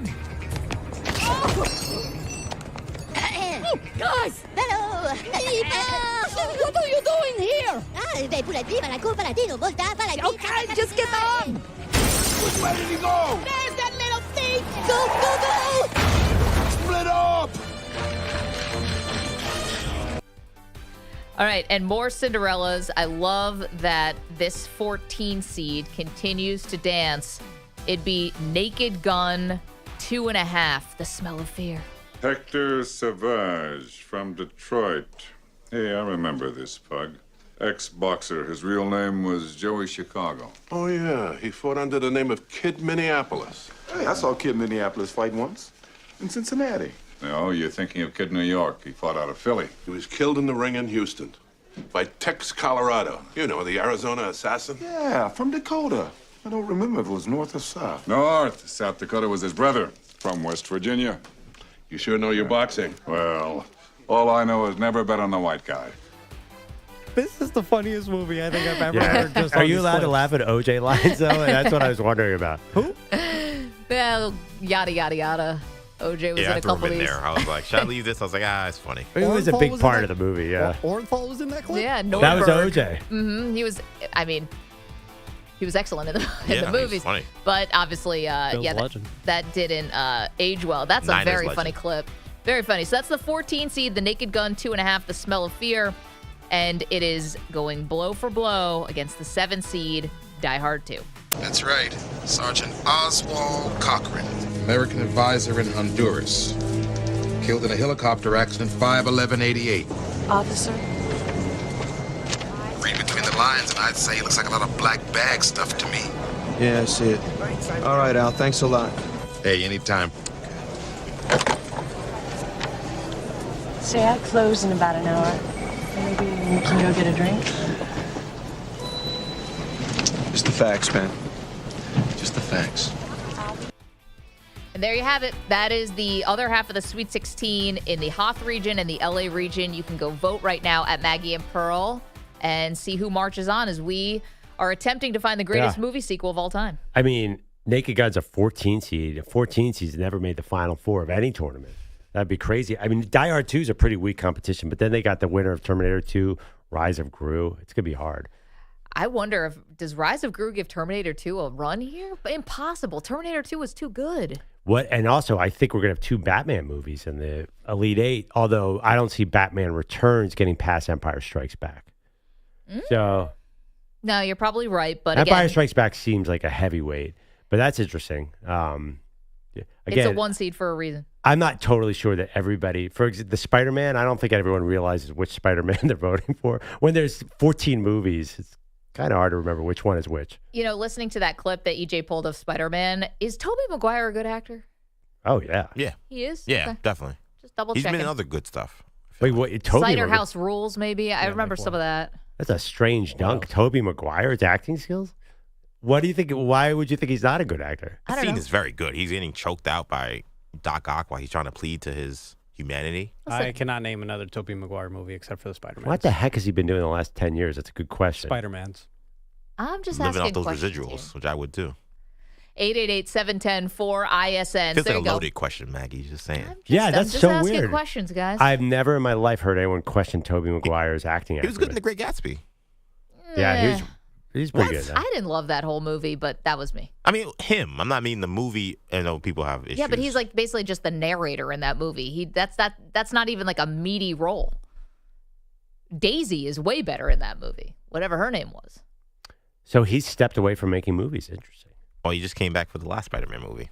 Right, it's a cameo though. I mean, He was 10 more minutes than on a screen. cameo. He was there for like the last act. He was there for the whole last act. Right. But I was just reading that. I was wondering. I'm like, God, what has he been in lately that he stepped away from acting? He's killing it in the poker world, though. Yes, true. All right. Good for him. Maybe he is a good actor. All good right, poker yeah, face. Spidey, poker guy. 710-4ISN, 888-710-4476. How is he going to pay rent? Oh, I got a good one. Pleasantville. That was a great. He was good in that. He's good at everything. He's a good actor, Maggie. He was good in Seabiscuit. Oh, don't talk about that movie. What a tearjerker. Book was better. All right, Maggie and Perloff show. I didn't realize Tobey Maguire was the ops, Maggie. I'm just anyway. Okay, this one is interesting. We've got a weird story that kind of came across the ticker yesterday. Doesn't make a lot of sense to me. We'll talk it out. Also, we still have a lot to get to from college hoops, so don't move. I'll be back. You're in a 5-minute break.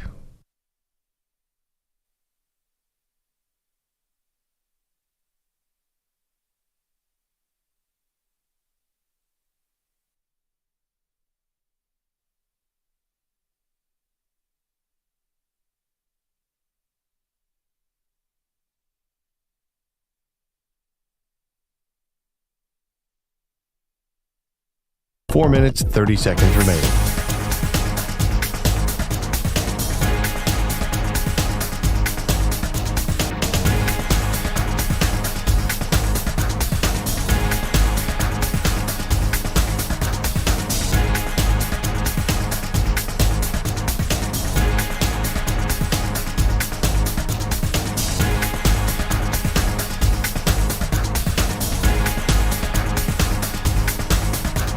Four minutes remaining.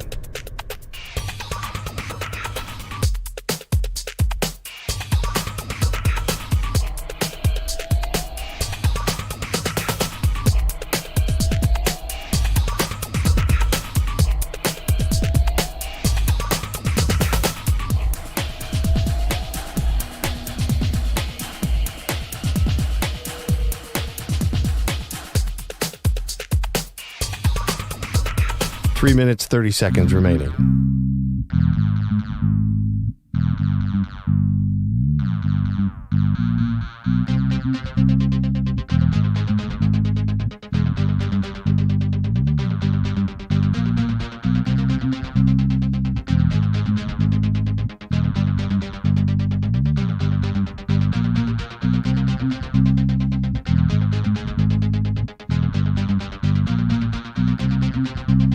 Three minutes remaining.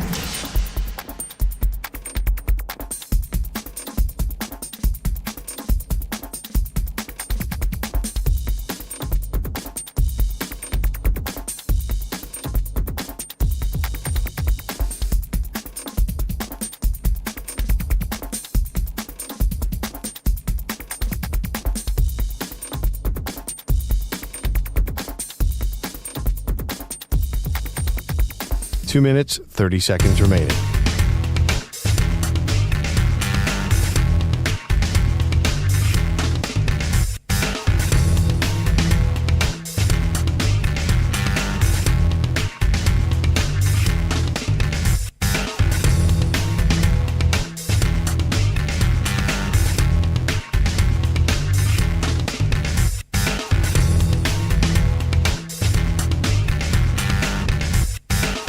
2 minutes remaining.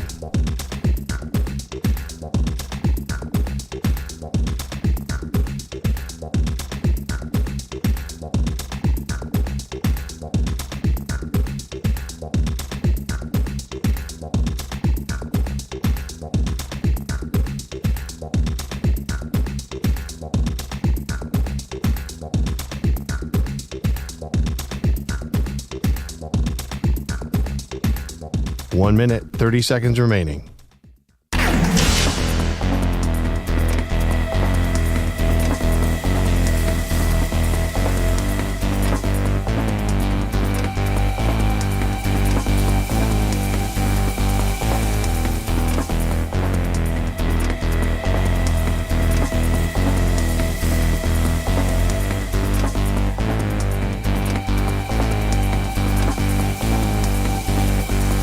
One minute remaining.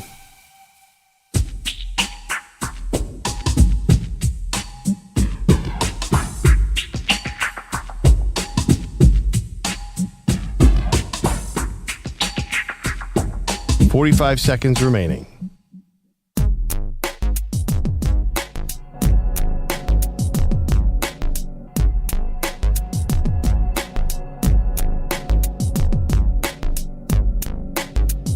.30 seconds remaining.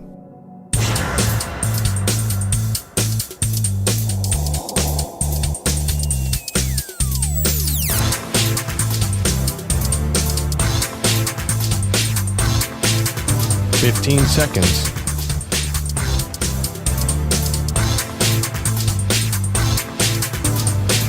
Break ends in 5 seconds.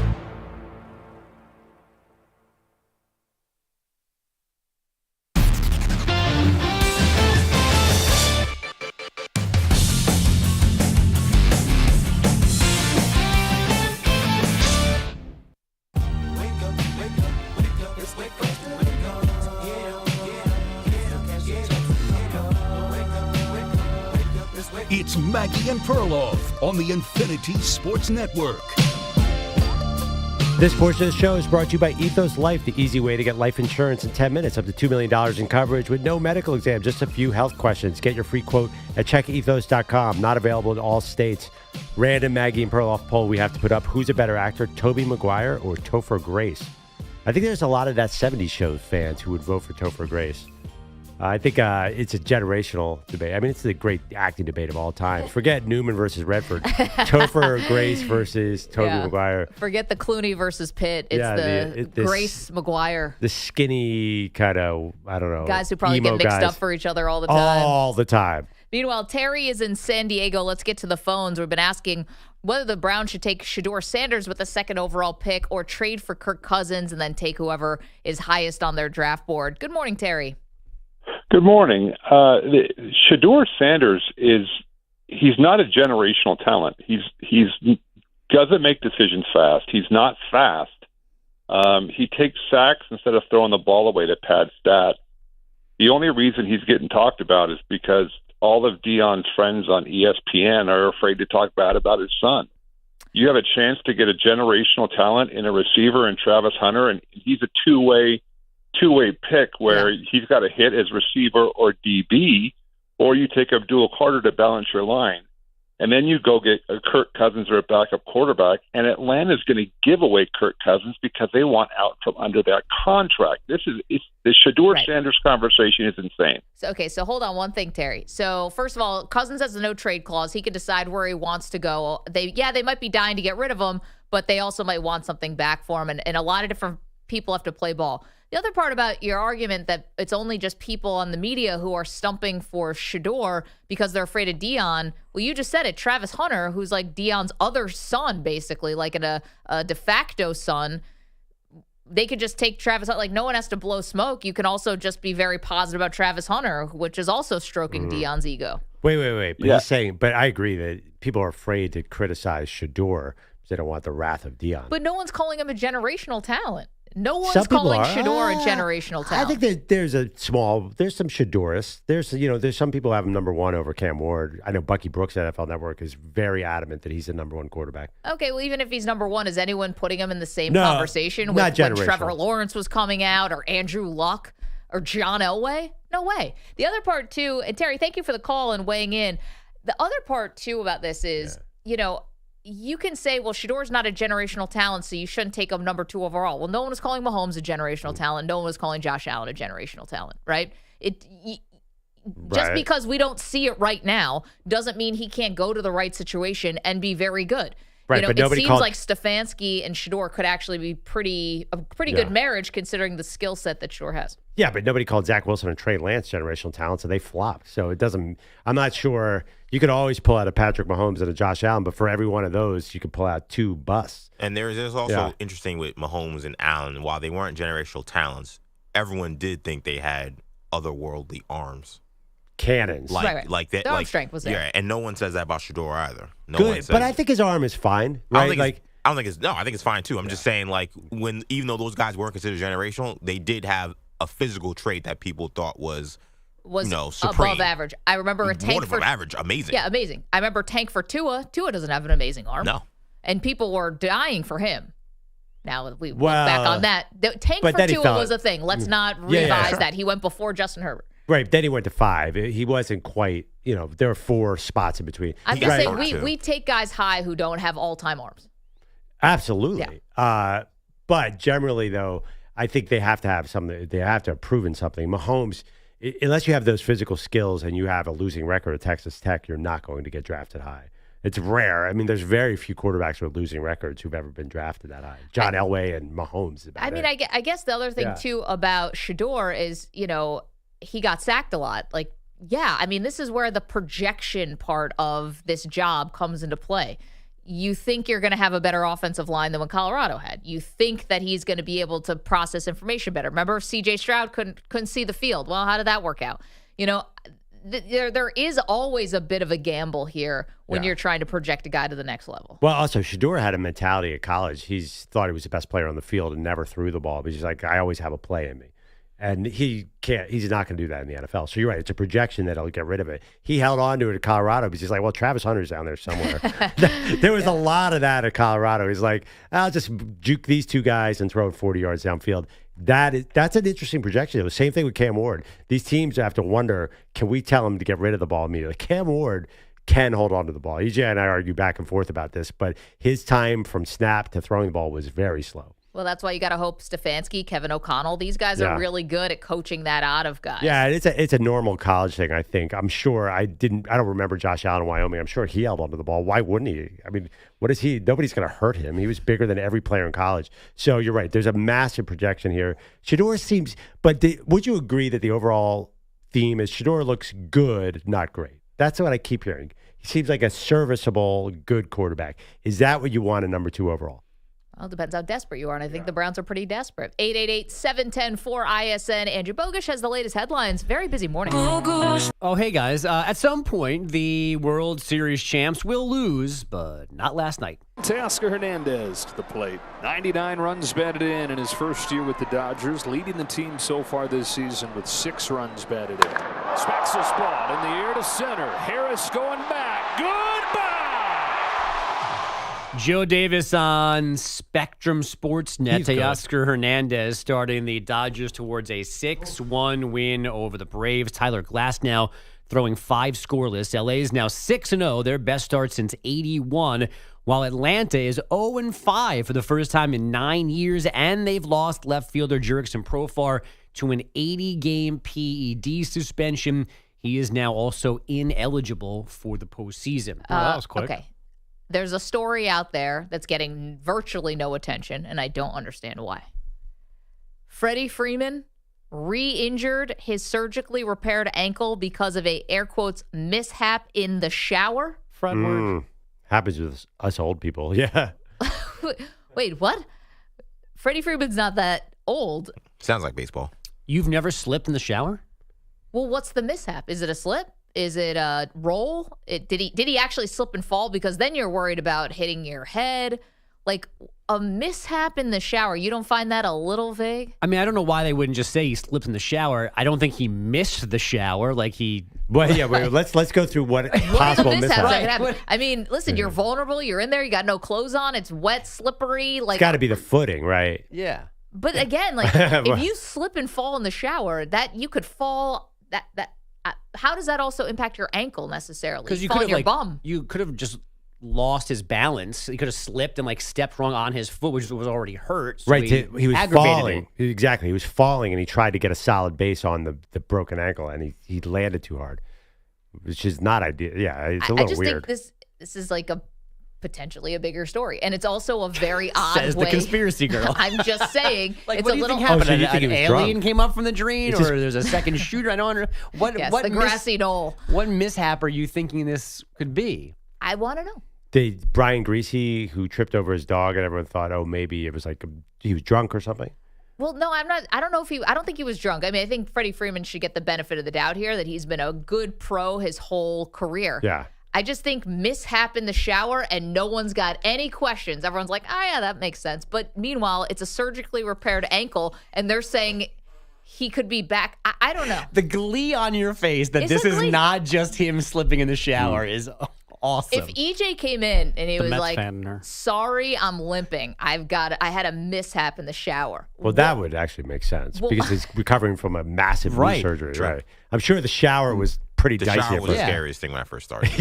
Everything of washing. And do you have a tub shower you have to step over and in? Yep. Oh, Yeah. that was crazy. That was crazy when I had to put All a right. garbage bag on my leg. That was not a pretty sight. Think about it. You just asked him 3 follow-up questions. You think it's weird that I want to ask Freddie Freeman a No. follow-up. You just asked CJ too. What do you got? One of those tubs that you have to step over? Right. You said, yeah, because your knee. You guys want no follow-ups on a shower mishap? But those I'm the weirdo. But those are not doubting follow-ups. Those are, oh man, you slipped. How'd you slip? Not like, what does mishap mean, EJ? We don't believe you. Never said didn't believe. Yeah, you did. No, I didn't. I never said I didn't believe him. That's what it feels Do you like. No, believe you're him? projecting. Wait, do you believe him, I Maggie? know, but I do believe him. I do believe that something happened in the shower. I would just like to know what's so a ominous. mishap.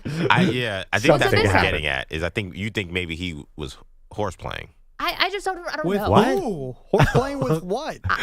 I don't In the know shower, like, anything, who guys. dropped the soap? I don't understand what's the question here. I don't know anything. All I'm saying is that if EJ The came faucet in, doesn't go there? I don't, what do you mean? if EJ came in and he goes, oh, I'm limping because I had a mishap in the shower on my surgically repaired knee, I'd be like, wow, what happened? Yeah, of course. Thank you. But all right? but then That's but it. they That's did get period. That's it. you got when you say something happened, it makes it sound more ominous. Yeah. They And said also, it's a then mishap. EJ took it another. It's like horseplay in the shower, which immediately got Manny's mind in dirty places. But what can you possibly Well, be Mrs. Freeman playing doesn't seem like catch she with was your around. kid in the shower? I don't know. What can you be doing? It's like a small space. I mean, I do feel like the thing I keep thinking about Calling is all boobs. John Wall when he tore his Achilles. He said, "I slipped and fell in my home, and we never got answers." And there are people who think maybe he was doing something he shouldn't have been doing. Right. We also Like, had Or were the Deshaun stairs Watson had to- involved or whatever. Yeah, or we right. saw the video with Deshaun Watson dancing, and then with no boot on, and now he has a re-ruptured Achilles. People think, oh, maybe he wasn't taking care of himself. Like that stuff, I get. The shower part is like I guess I'm trying to figure out what he could have done wrong, other than a mistake. Got some soap in his eye. It stung. He took a step back and his ankle rolled. Boom. I think there's just a solved it. couple bigger picture things here. Freddie Freeman comes off like a sort of choir boy a little bit. Totally. Yeah, so I think that's part of why he gets the benefit of the doubt. That's why totally. people are following up. Also, too, I think it's not an important injury because I feel like the Dodgers could lose 4 MVPs and still win 127 Well, that's a games. totally other Right. conversation. Like it doesn't like Freddie Freeman. Like normally, an MVP caliber player hurting his ankle would be a big deal. Not with this team. They are ridiculous. You're fair if he meant more to the lineup. Yeah, Which is funny because he is the hero of the World Series. He's Kirk Gibsoning that one. Like, Yeah. But so I guess the other part, you guys named all these things. The moment I said this, it was all these other athletes who had these weird injuries that we still want to know about. David Cohn said he got bit by a dog. Yoenis Cespedes. Cespedes stepped in a hole. Yeah, well, the guy, was it Tulowitzki or some Rocky shortstop fell carrying a dead Clinton deer? Barnes, yeah. baby. John Deer Smoltz. meat. Oh, wow. Yeah, John Smoltz injured himself on an iron. Right. Really badly injured himself. Yeah, I interned in Boston when I Yeah. was in college, and there's a story there that a Red Sox player had fallen out of bed drunk and landed on a beer ball that made him drunk, and he cut his leg and he had to go on the IL for that. So baseball has a history of weird injuries. Right, but to me, mishap in the shower, I had one 3 days ago. I get I get that. right? Anyone What can. happened? What? I lost my balance. And you fell. I didn't fall, but I fell. I Is caught your myself. equilibrium all right? I slip slide in the I've got the same tub thing, and I like stepped wrong on my way in, and my foot like slid a little bit. You guys don't have bath mats? You have bath mats? In my I had tub, to get no. one when I got hurt. You do not have a bath mat in your tub, but No. that steadies your footing? I did it for a while. No, I don't have one either. I had one when I was 7. When I was a kid, in my family home, we always had one. And when I moved in with Andrea, I guess that wasn't a priority for her, so she never got one. And then when I got hurt and I tried to take a shower for the first time, I was like, I'm going to die. This is how I die. So, like, we need to get a mat now. So that was when we got one. Oh, can I apologize, Smoltzy? Apparently that was a myth. The report was that he was ironing his shirt while he was wearing it with a hot iron, and he burned his... That's an IQ test. It got on the Arsenio Hall show somehow and became urban legend. I was like... Well, blame Arsenio. And John Smoltz definitely sounds like the kind of guy that would hold a grudge for whoever spread that misinformation to. He's probably still mad about it. Oh, I thought you were going to say he sounds like a guy who would iron his shirt on his body. I'm like, yep. That tracks. I'm a Mets fan. I don't hate John Smoltz that much. Jabba Chamberlain also had a trampoline mishap. He suffered an ankle injury jumping on a trampoline with his kid. So why most never New the same. Yorkers would never get a trampoline. It's probably written to a lot of contracts that you shouldn't be on one. I can't picture a lawyer. Okay, make sure you put the trampoline clause in. Put the shower clause in. Yeah. All right. Well, I hijacked your update, Bogusch, with my skepticism. It's not even skeptical, actually. I believe something happened. I just want to know what. I enjoy Bogusch calling you out your conspiracy theory, because you definitely don't try and talk about it. You see dark themes underneath these every day. You trust no one. Well, listen, I'm a reporter. Or I was back in the day. Once upon a time, I was actually a journalist. She still has that itch. Why do you think I'm banned from several buildings? You're going to go downstairs. I don't like when you start asking questions. You're going to go work the streets after this? Find out. Work my sources. Next segment, Maggie with a fedora and a cigarette in her mouth, being like, so, what's going on with ePay? By the end of the show, she's going to have an old school typewriter. All of a sudden, I'm just in black and white. I became film noir. Yeah, I'm a Raymond Chandler novel in real life. Why are you transcribing this show, Maggie? It's radio. Maggie's flying to L.A. this weekend to meet Freddie Freeman's nanny in a parking lot to find out what really happened. Don't worry, I'll stop by and see Ipe, too. Got to get Shotani's translator if I'm out in L.A. anyway. Again with Ipe. You and Ipe. Yeah. Just the facts, man. Just I can't let it go. How you best friends with a guy? He's making 1,700 bets a day. Here we You go. have no idea that he's betting. Yeah. You're best friends. You're tomorrow. inseparable. You have no idea. You've never seen him ever place a bet. The guy's millions of dollars in debt. Anyway, 888-710-4ISN. Dodgers are going to win 2 titles, and Maggie's going to be annoyed that people are not figuring out what's really good. in the shower? Dodgers have won 6 straight titles, and yet, what the hell was going on with Ipe? You're telling Answer me my that, question, Dave Roberts. Mookie Betts lost 15 pounds. Is that Ozempic, or is that a virus? Did he give it to Nick It's Mal? like, ma'am, the Dodgers have won 45 straight games in a row. Maggie's like, I think you're going to say, ma'am, this is a Wendy's. Because you guys are like 2 seconds away from I not like being how able to tolerate this anymore. local man upset about something. It's like the old Simpsons line. What is really going on with Ipe? Come on, move on. Use better conspiracies like the Freddie Freeman shower, which we have started. Now I'm all in. Man, the Dodgers have won the Super Bowl. They've now crossed over into sports. We don't care about the shower with Freeman. That is awesome to hear. What is the mishap? 888-710-4ISN. Okay, lots more to do. Not my crazy theories, but more on what's really going on with the bats. We need to get to the bottom of this. We have more from these new Torpedo bats as far as baseball is concerned, and the latest from the NFL owners' meetings in Palm Beach. Don't move. RT2! You're in a 5-minute break.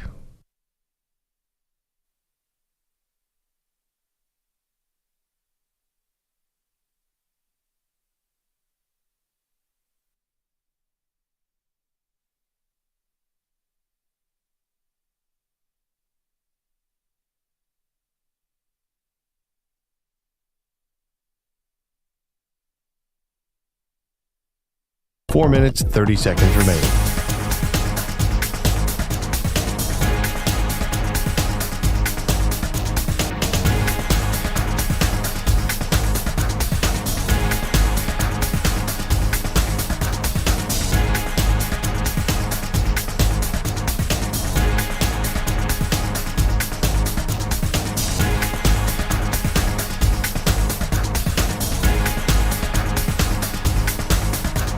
4 minutes remaining.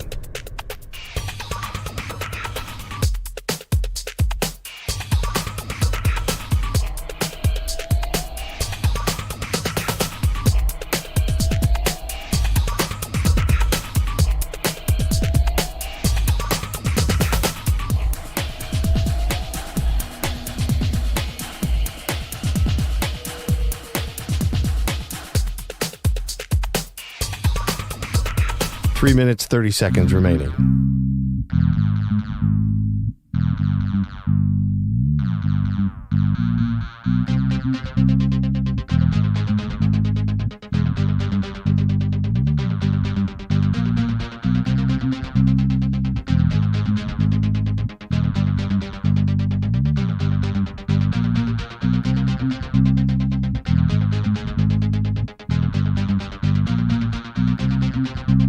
Three minutes remaining.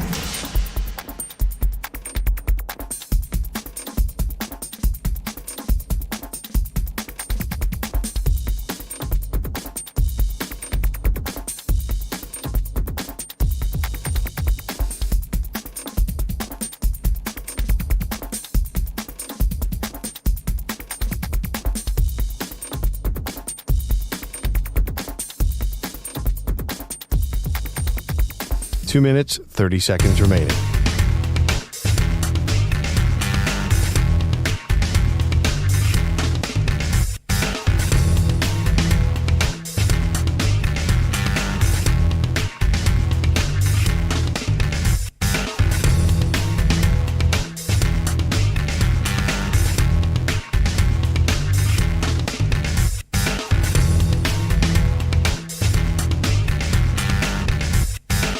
Two minutes remaining.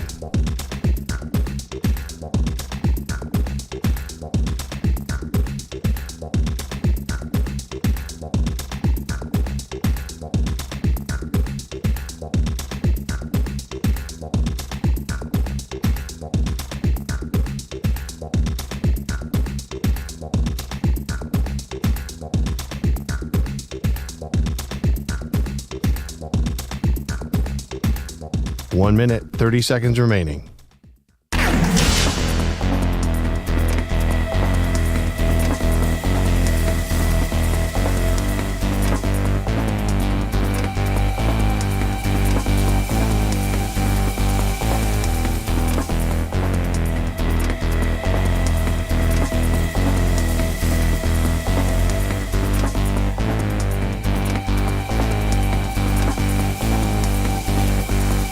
One minute remaining.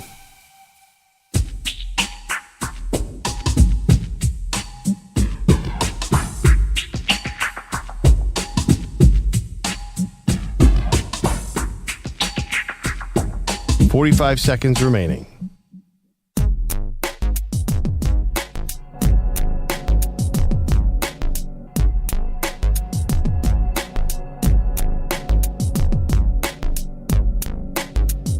.30 seconds remaining.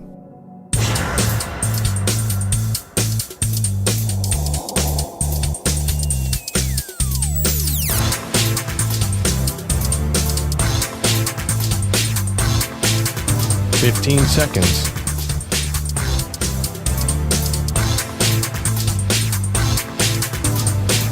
Break ends in 5 seconds.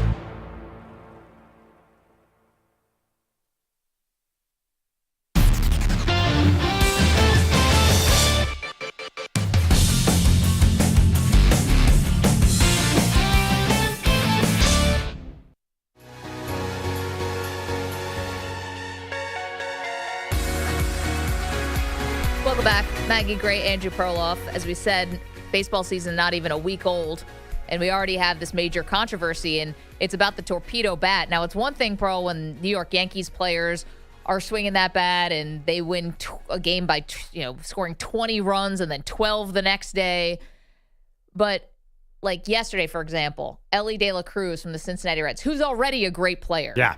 Decides to switch the torpedo bat and hits 2 home runs. Like, it seems a little like every baseball player saying, listen, it's more about the guy swinging the bat than the bat. But clearly there is an advantage that's happening here. And it's almost just like a little unnerving to me that this thing is now going to start catching wildfire around the league, and we have no idea what the implications are going to be of this. We're watching this all in real time. Yeah, but if you think about recent baseball history, they make radical moves all the time. They made the bases bigger, and nobody took a while. That wasn't overnight. Yeah, they that was in the works for a while. I don't know. It felt like they hit us with a flurry of moves over the last 3 years. The bases, the pitch clock. But the pitch clock, it was through the minors, and then they tweaked it a million times. What was the? Generally the accusations of a lively ball. Yeah, the juice baseball, but they never confirmed. But my point is, when they're not afraid of radical moves to help offense. They added the runner at second base in the extra innings. That was just a COVID speed thing. the game, Yeah. speed the game along. I just think. Yeah, got rid of the shift. I understand. Yeah, I just understand. Helping. They'll do anything to help offense. Why would they not like this? Seems like a good move. Well, I guess here's the thing that's different than that. This wasn't the commissioner's office is talking about it, and they tested it out in the minor leagues, and here's how it worked. This was a minor league hitting coach who happened to be an MIT physicist who was working for the Yankees, who was just Anthony Volpe says that the sweet spot is actually 6-7 inches lower than where we think it is, and we're just going to redistribute the weight in the bat. And here it is. It was never went through the steps that these other changes went through. There was no thought. It just 150 years of baseball, and all of a sudden we just switched the bat, and now here we are with this crazy change. I was at the game on Saturday, at the Yankee game, where they hit 9 home runs. And listen, from my perspective, sitting in the second deck, watching those balls fly out of the ballpark was certainly a spectacle. I've got no issue right now with the bats because, I love offense in baseball, and that's it was just super fun. Oh, my God. It was awesome to watch the But balls don't you fly think off you the would have bat. probably beat the Brewers that day 9-2? Probably not. But wait, but by the way, it's almost like you get the benefits of the steroid era without the steroids. Without the drugs. Yeah, so that's baseball's wildest dream is to have that excitement without having to have needles and things or whatever they were doing. I think the other part, too, is I can't imagine that the pitchers are just going to take this laying down. Yeah. Because it's not just about more home runs. It's also about more foul balls. It's about making any kind of contact, which is putting more stress on the pitchers. Well, every move, we talked about the other day. They banned spider tag in 3 seconds because it was hurting batters. The pitchers' wants are totally irrelevant. You need offense. You're trying to sell to kids. I've got a suggestion to the pitchers. Throw the ball better. Well, but they already throw it better than they ever have. Yeah, why can't it be the other way around? Well, I think you need just fans. use the bat. But they haven't. Yeah, you need you got to get as many runs as you can squeeze into this product. Do they have the fans, Mags? Listen, if you're trying to compare it to football and the NFL, then you're always going to be a losing proposition. But I think they're right there with basketball. They got all 4 of us, but are they going to have your kid? Well, we were watching the Mets game the other night, and Juan Soto struck out with 2 on, no out, so probably didn't get him that day. He was like, I'm done with this. We'll get him back. When did NFL ratings explode? When scoring exploded.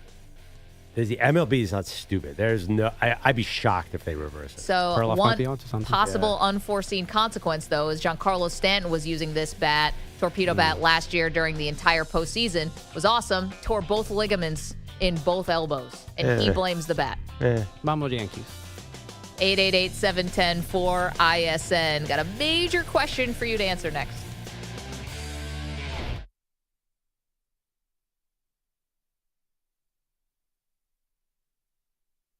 You're in a 5-minute break.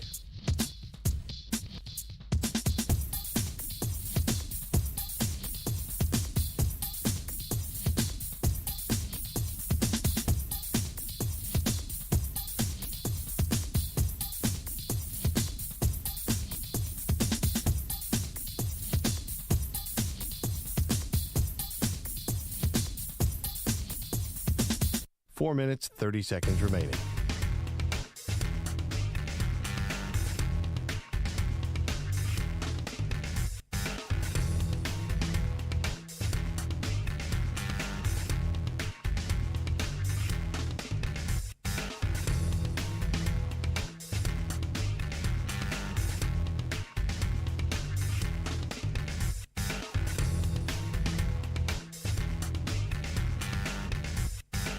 Four minutes remaining.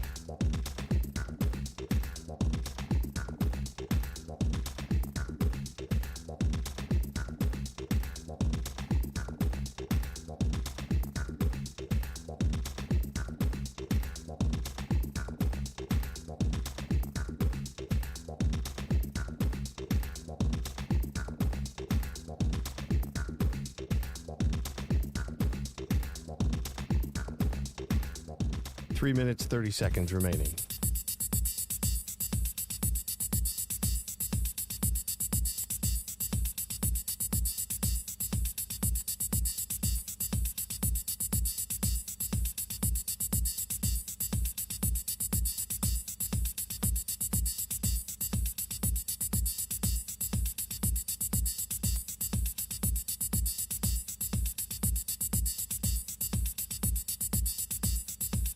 Three minutes remaining.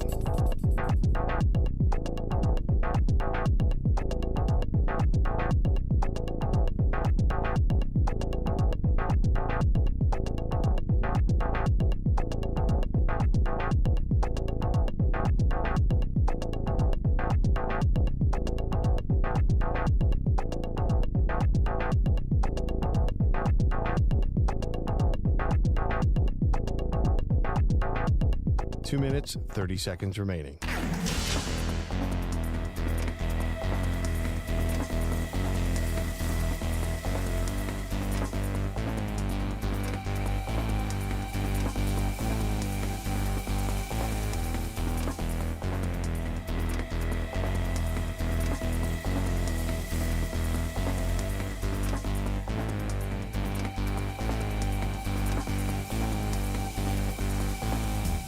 Two minutes remaining.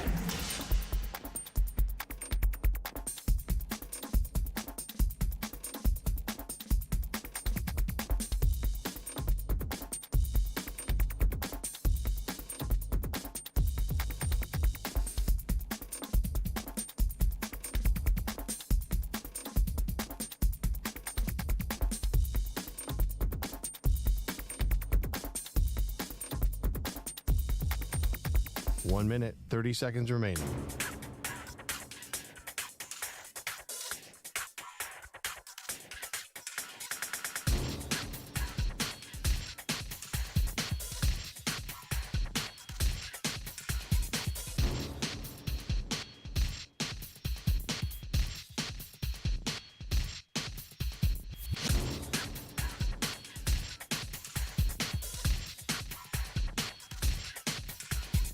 One minute remaining.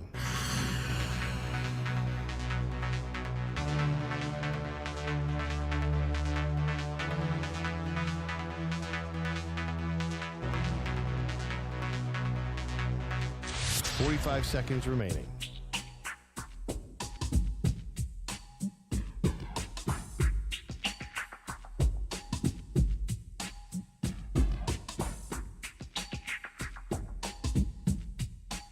Seconds remaining.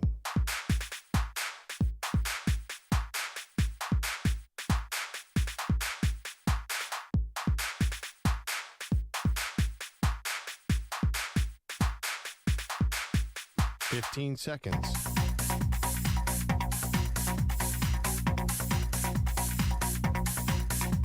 Break ends in 5 seconds.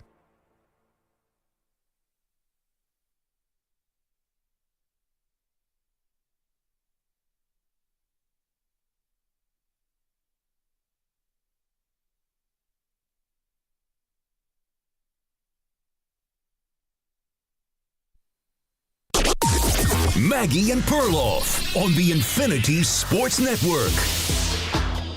Well, Perloff, breathe easy. Looks like the Tush push is here to stay. Welcome to the show, Maggie Gray, Andrew Perloff. They're voting on it this morning. Looks like the vote is happening now. And your beloved Tush push, the secret sauce for the Philadelphia Eagles, will remain for 2025, according to all the insiders. Yeah, part of me is disappointed because I was looking forward to holding that over the rest of the NFL, that you're so soft, you have to ban an effective play just because you can't stop it. I mean, I understand spite. That's fun. But I also think Jalen Hurts could just execute the QB sneak, which is not controversial at all. And they've been doing this for decades and decades. And you'd still have your short yardage situation. So listen, I think the reason why they're not banning it is because it would just be so overcomplicated to try to describe what you cannot do. So you can't push a guy. Okay, well, can you push a running back at the goal line? Can you push anyone, anytime, anywhere? And if they say yes to that, now you're asking the officials to, do a whole other level and layer of things that they have to call in real time, and it's going to make people ticked off. So it's probably just simpler to keep it at this point. Oh, absolutely. I don't know how they would write this rule. It's funny, there was a lot of quotes obviously coming out of the owners' meetings. I saw Todd Bowles said that you have to figure out a way to do it. So now I'm curious, defensive coordinators are going to be looking at this on tape. Yeah. Do you have special players who come in that situation? And I know what the Buddy Ryan approach would be. Oh, you're going to try and hit that quarterback in the head as hard as you can when he comes in. We get flagged, though. But if you're in a pile, you might be able to get away with it. That's what I wonder, is there, are the Eagles so far got away with it, but nobody changes their personnel for the tush push. I'm wondering what's the defense going to do? Like, what is Todd Bowles' answer then? I think they're going to try to do anything they can to adjust. Yeah. They're going to have to. I think that they're going to try and physically punish the tush push team because it's all packed in there.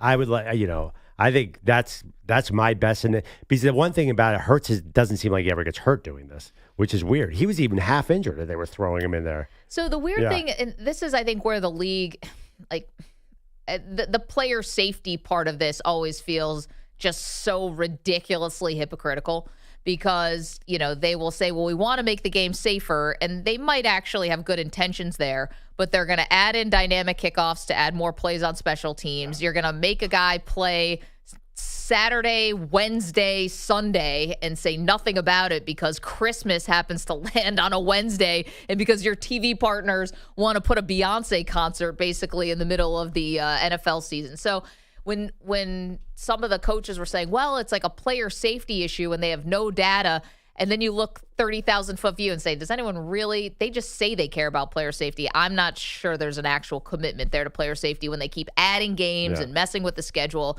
and guys just get subjected to so many hits. Well, right. In this one, there's no proven player safety issues. Right. No one's ever got hurt doing this, and they've been doing it for 3 years. So even though the player was McDermott who said, well, we don't have any data yet, but it seems unsafe. The posture of it and how guys are. It's like, well, then don't run it. But I understand from the defensive side, you don't have a choice. I'm curious how the defensive coordinators are going to adjust. They're going to do something because we saw what the Commanders did in the playoff game. Yeah. They were desperate. So guys just jumping over the line 4 times in a row and getting flagged every time until the referee said, we'll just award the touchdown if you don't stop. I thought, what they should do is they should kick that player out of the game. That would be, to me, much more effective because who even cares if they award the touchdown? That has no impact on, because they're going to score anyway. So I think you should say, Luvu, if you do it one more time, you're out. Yeah, but I also kind of understand. I'm sympathetic to where he's coming from because he's just trying to jump the snap count and try to do anything he can. It's the NFC Championship game. Like, this is it. Right. So you're just trying to get any kind of advantage. I wouldn't kick him out of the game. Well, I think that's the only real deterrence to that. I mean, awarding a touchdown is pretty radical, and they're going to do that. Why not do 2 personal fouls? You know what? Here's what I think the real reason they're not going to ban it. Why? Because I think that the coaches are manly men and they don't want to come off as soft. I heard so many coaches said, I feel kind of, even Sean McVay, who I think didn't like it, said, like, I do feel kind of guilty about this because I feel like the main reason we're stopping, we want to ban it is because we can't stop it. Mm-hmm. I feel like coaches and owners don't want to wimp out here and say, we can't stop it, let's just change the rule. I just think the sort of machismo of it all is why it's getting there. I don't think teams want it out there. They voted to ban it. Don't you look soft if you try and ban it? I'm going to be honest. Like, when I found out that it was the Green Bay Packers who wanted to ban it, I never thought, wow, the Packers, what a bunch of wimps. I thought really? They don't like the play. Man. Maybe that's my read. This is maybe a man-woman thing. I didn't think it was you're not manly enough. You're playing football, for goodness sakes. I'm not questioning your manhood. Well, it's funny. I thought it was the Cowboys who put the request in. It was the Packers, but the Cowboys are the main guys who love it. The Mark Murphy, everyone's killing. I didn't know. Mark Murphy's about to leave, and he's like, well, I'm leaving. I might as well just put this out here, even though I know I'm going to get a lot of heat. Their president. I don't know. This feels like the wimpiest move ever by the Packers. Even my good friends who are Packers fans are like, I'm not thrilled with this. So I understand the Cowboys, Commanders, Giants want to do it because you have to play the Eagles twice a year. Packers played them twice last year, but yeah. Well, yeah, in the playoffs, but you couldn't have foreseen that. I didn't realize this. The Cowboys really want this banned? They're one of the Charles Robinson at Yahoo did a straw poll, and the Cowboys were one of 3 yeses to ban it. So what's interesting to me about that is, do we still believe that Jerry Jones is the most powerful owner?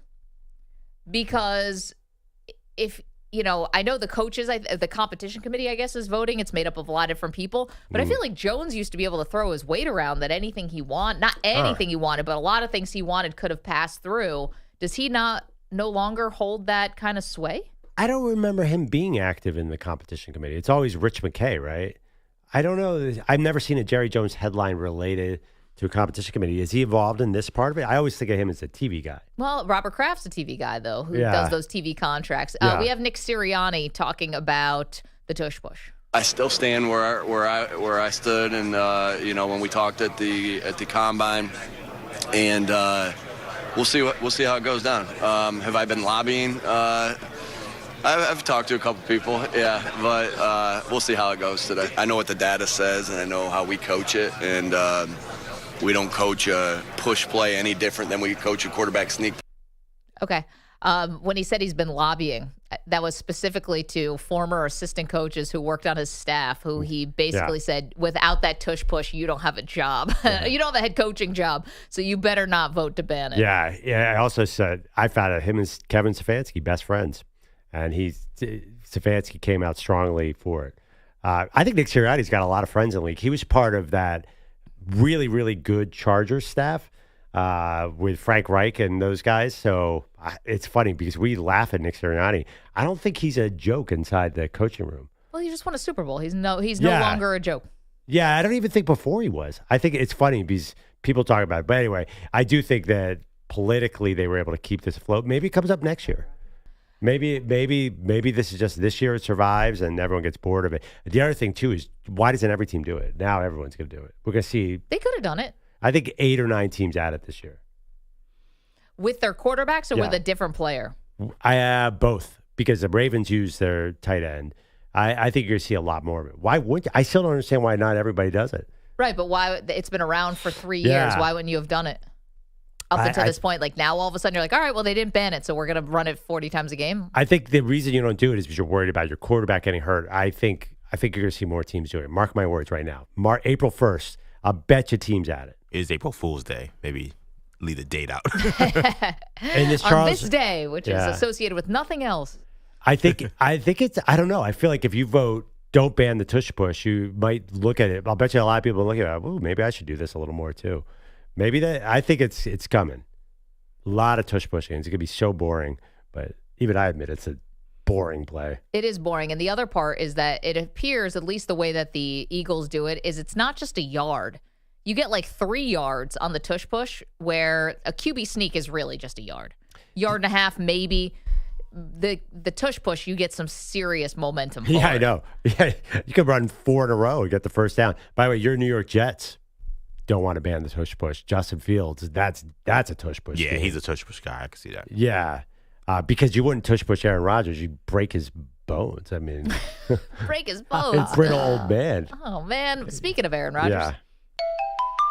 What the is Aaron Rodgers up to today? Working out with DK Metcalf and on the campus of UCLA, bro. Little on the nose here, guys. Little on the nose. So you got Rodgers in the facility 2 Fridays ago. An intimate conversation. No substitute for intimacy, according to Mike Tomlin. And then, it turns, by all the insiders' accounts, they actually have the framework of a contract. Yep. Now he's working out with DK Metcalf. I mean, let's go already. That's a big llama. Well, we all know what's going to happen here. Yeah, they're going to sign. We know when, too. When? Pat McAfee show. Oh, this live show. We're still keeping that alive, huh? Exclamation point. When is that again? April 9th. Wednesday, April 9th. All right. So a week Next from Wednesday. tomorrow. If they can keep the cat in the bag. I mean, my dog. I see McAfee on wrestling, and it just sort of all seems to fit. Yeah, I mean, they're really not hiding anything, are they? Now, the one thing about Rodgers, I thought maybe he would wait till after the draft. Does he want to see, are the Steelers going to take a quarterback at 21? Let's say Shedeur falls, or they like somebody. Does he walk into a Kirk Cousins situation from last year where he thinks he's the guy, and then all of a sudden the team drafts a quarterback, and now you're the mentor? Yeah, I mean, Cousins think so. Cousins was the week 1 starter. I think that Aaron Rodgers knows he only has 1 or 2 more years. He's a little less afraid, and the Steelers draft a little lower than the Falcons. I mean, who are they going to get at 21 that's going to scare Aaron Rodgers? Jalen Milroe will not. No, maybe Dart. I have no idea. Dart, I kind of sense that Dart will be gone at 21. Yeah, Dart would be an annoyance to Aaron Rodgers. I don't think he wants a young guy in the room. But at 21, and also, I think if they get Jalen Milroe, he's fine with that. I think it's fine. I think it's April 9th. That's my prediction. Wednesday, signs, comes out in a Steelers jersey, Pat McAfee. Do you agree with one thing? We talked about this the other day. He's going to look weird in a Steelers jersey. Totally. It's just, I don't know why. The black and the gold. I could see him. He went from the green Packers to the green Jets. Black and gold and Aaron Rodgers, that's going to be an odd fit. Did you think Russell Wilson looked weird in a Steelers uniform? Yeah, no, not. Does anyone not look weird when they go from one team to another? When we so associate them with one team? Because you're right, the Packers and the Jets have a similar color scheme. Well, my favorite topic is where guys ended their career. Jerry Rice in a Seahawks uniform, that looked weird. Emmett in a Cardinals uniform, weird. Randy Moss with the Titans. Oh, I forgot about that one. That is weird. But I don't know. Russell actually did strike me as weird. That was not weird at all. Maybe I'll get used to it. Yeah, I guess he's going to wear 8. He can. Can't wear 12. No. I mean, Russell in the Broncos jersey is easily forgettable. I can't even picture it. Yeah. Was there even a highlight that happened in that jersey? Maybe because Aaron was such an iconic jersey with the Packers. Like, the Packers barely ever changed their jersey. So maybe that's it. And the Steelers never changed their jersey. It's just weird. The whole thing is weird. Just Aaron Rodgers in Pittsburgh, can you picture their offense? They love to run the ball on first and second down. Yeah, sure. I can see him throwing to Metcalf, and I can see him throwing to Pickens. It's not that crazy. Freiermuth? Yeah, he loves a tight end, I guess. No, I don't think he loves a tight end. Yeah, I was actually going to think I don't really think he was much of a tight end user. But anyway, he's got 2 amazing receivers. They don't feel like his guys, though. I don't know. We'll see. It's the whole thing. It's definitely an odd fit. It is. It's a round, whatever. Help me out with this expression. Square peg, round hole? Yes. This is not. He comes from this West Coast world with his guys. Now he's going to Pittsburgh, the Pat McAfee show, assuming he does. I just think it's going to be a big adjustment. 888-710-4ISN, 888-710-4476. We're asking you a question out there, not just about Aaron Rodgers and the Steelers, how odd that's going to be, but the Cleveland Browns, speaking of the AFC North. 2 options, really, the way we see it. 1, you can draft Shedeur Sanders. 2, you can trade for Kirk Cousins and then take the best guy available. We asked you, what would you do on X? And right now, drafting Shedeur Sanders is edging out trading for Kirk Cousins, 52% to 48%. You can go there and vote. While you're there, it's the Sweet 16 of the Maggie and Perloff movie sequel bracket. So you can go ahead and vote. And let's see if the 14 seed, the Naked Gun, 2.5, The Smell of Fear, can continue its Cinderella ride. Man, you moron. Or Batman returns. We'll see if that less of a Cinderella. It's a 3 seed. I'm also seeing some social media buzz on our segment about Freddie Freeman's shower injury. If you want to send in your favorite weird injury, and someone, Nick Omer, tweeted us about the guy who got hurt playing Guitar Hero, Joel Zumaya. I vaguely the pitcher. Yes, you guys remember this from the story? Tigers? Joel Zumaya. I haven't thought about him in a really long time. Yes. Do you remember the Guitar Hero injury? I do remember that. Don't remember his Guitar Hero injury, but I remember him hitting 99 before throwing 99 was cool. What song was he jamming out to? I don't know. He hurt this is a report, he hurt his wrist. This is actually pretty old. No wonder I remember it. 2006. Missed 3 games because of a wrist injury playing Guitar Hero. You put in Google Joel Zumaya, the first thing comes up is Guitar Hero. Yeah. Wow. There's he must have been shredding. Yeah. This is great. Oh, my gosh. I wonder how many points he got in one of those performances. I remember David Price. He was just pitching very recently. He had to miss a couple starts, I think, when he was with the Red Sox because he had some kind of carpal tunnel because he was playing too many video games. Apparently that was getting paid like $200 million a year. Yes. Yeah, that wasn't Rays David Price. That's Red Sox. Red Sox getting Price. Paid Price. Yeah. Did you know, apparently in the Xbox version of Guitar Hero 2, the credits contained the message that said, no pitchers were harmed in the making of this game, except for one, Joel Zumaya. He had it coming. No way. He had it coming. That's in the credits? That The is in the official credits. credits? That's in the official credits of Xbox version of Guitar Hero 2. He should have been their spokesman. You can't buy that kind of good publicity. You moron. Here's a guy, I don't know, Anthony DeScifiani, who dropped a piano bench on his toe, a pitcher. This is a piano bench. What is this, like an episode of Wile E. Coyote? And yeah, it's silly with the anvil fall on his head. His just like a line is, "I'm not a fan of pianos now." There's all sorts of weird. Baseball is filled with these injuries. The season's so long. I would say it may anger baseball fans or baseball players more than fans. I think the reason why they suffer these weird injuries is because they're not as athletic as the other three major sports. Hold on. Have you seen Giancarlo Stanton without a shirt on? That dude's made of glass, but he looks like Adonis. But he hasn't suffered weird injuries. I'm saying he's got double tennis elbow, EJ. No, that's from swinging a baseball bat. From swinging a torpedo bat? That's how he got hurt? No, that makes sense. He wasn't carrying deer meat upstairs. Like, I think that, like, the hockey players, the basketball players, the football players, like, I think they don't have these things. I'm just saying. Is it athleticism? Is it a different type of... I always thought the baseball players, my take on why they had these weird injuries is because it feels like they have a lot of free time. Yeah, it's a long season, too. Especially pitchers. Yeah.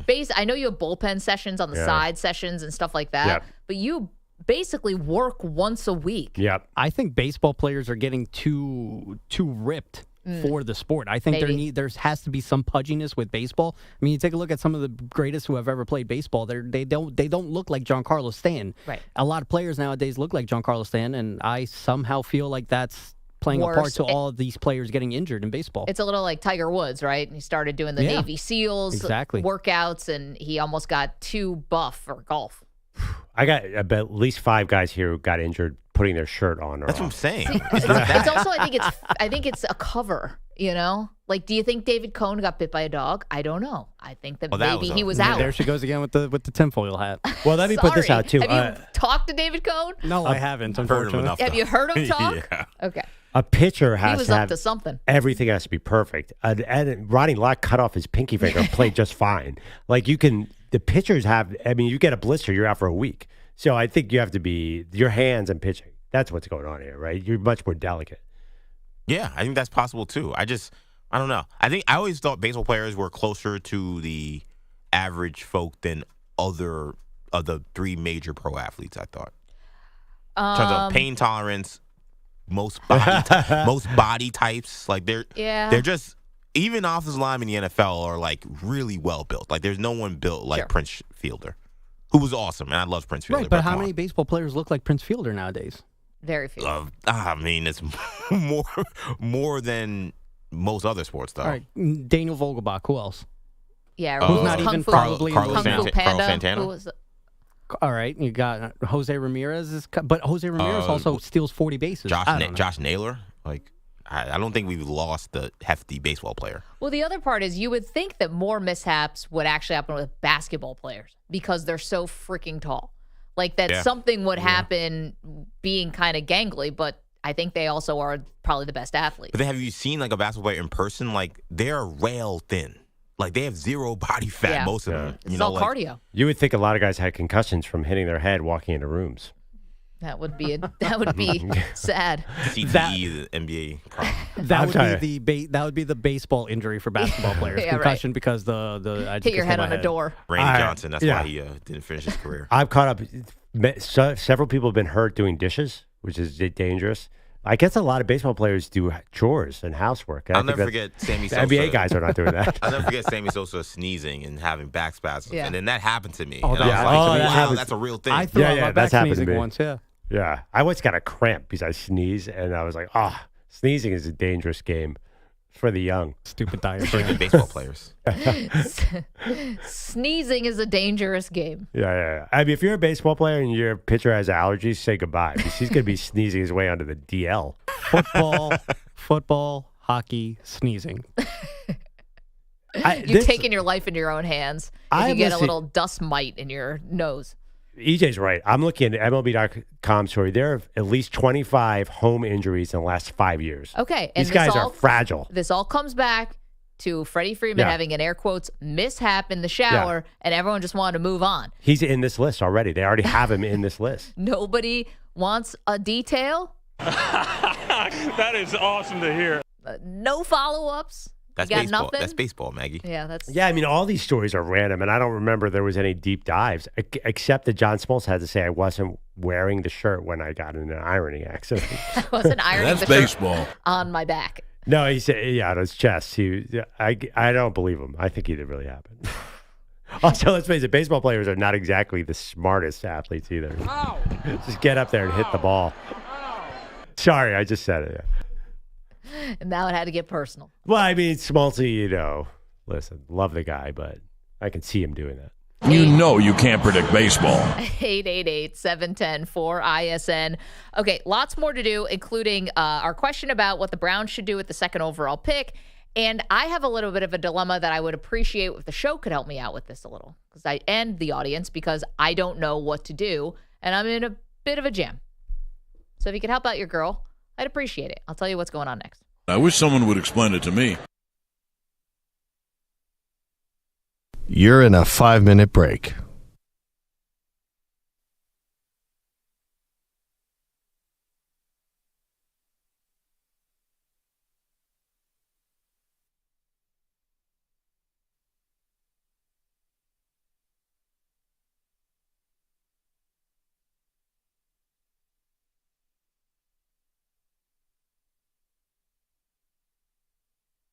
Four minutes, 30 seconds remaining.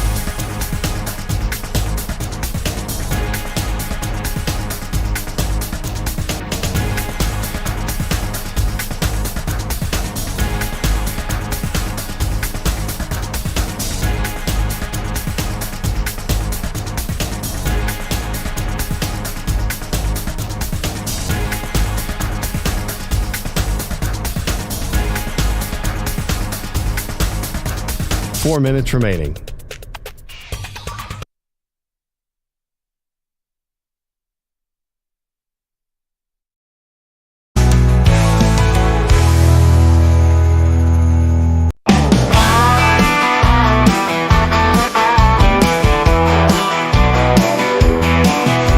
Uncle Sam stumbled into work at night, smelling like a whiskey, cheap boxed wine. Tried to flirt with Lisa from accounting again, but HR warned him that's strike number 10. Oh Sam, you gotta read the room. You ain't Casanova, you're just full of booms. Where the hell is Peter Blight? Did he call in sick or win the damn lottery? Nobody's seen him since 2:15. Was it a long night or a rendezvous? Oh, Bellotti, did you ghost us for good? Or are you just stuck in your neighborhood?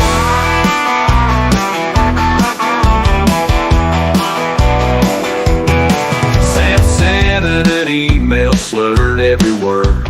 Called the boss, baby man, that's absurd. Tried to high-five, but he missed by a mile. Knocked over the coffee, still flashing a smile. Then he said, I may get too familiar too soon. I am told by HR and writing, yeah, that's getting old. Where the hell is Peter Blight?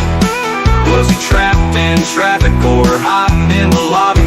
The phones keep ringing, but he won't pick up. Left Maggie and Perloff to clean this up. Baby said I may get too familiar too soon. I am told by HR and writing, yeah, that's getting old. Where the hell is Peter Blight? Was he trapped in traffic or hiding in the lobby? Phones keep ringing, but he won't pick up. Left Maggie and Perloff to clean this up. Maybe he's in Vegas, maybe he's in Spain, or maybe he just hit snooze again. We got Dead Air Day filling in while Sam gets written up again. Where the hell is Peter Blight? Left the show hanging like a bad karate. And drunk old Sam, man, get a clue before HR comes and cancels you. So if you're working and hearing this jam, keep your distance from drunk old Sam. And if Bellotti ever No way.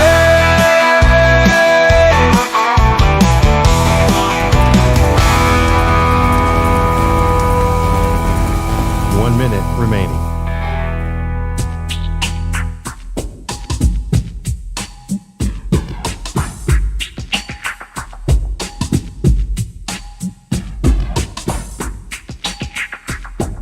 "45 seconds remaining.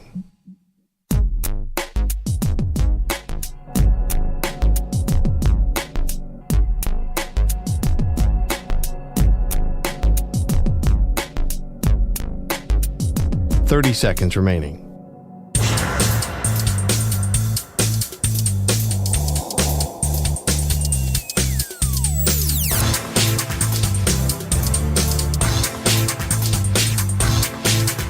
"15 seconds.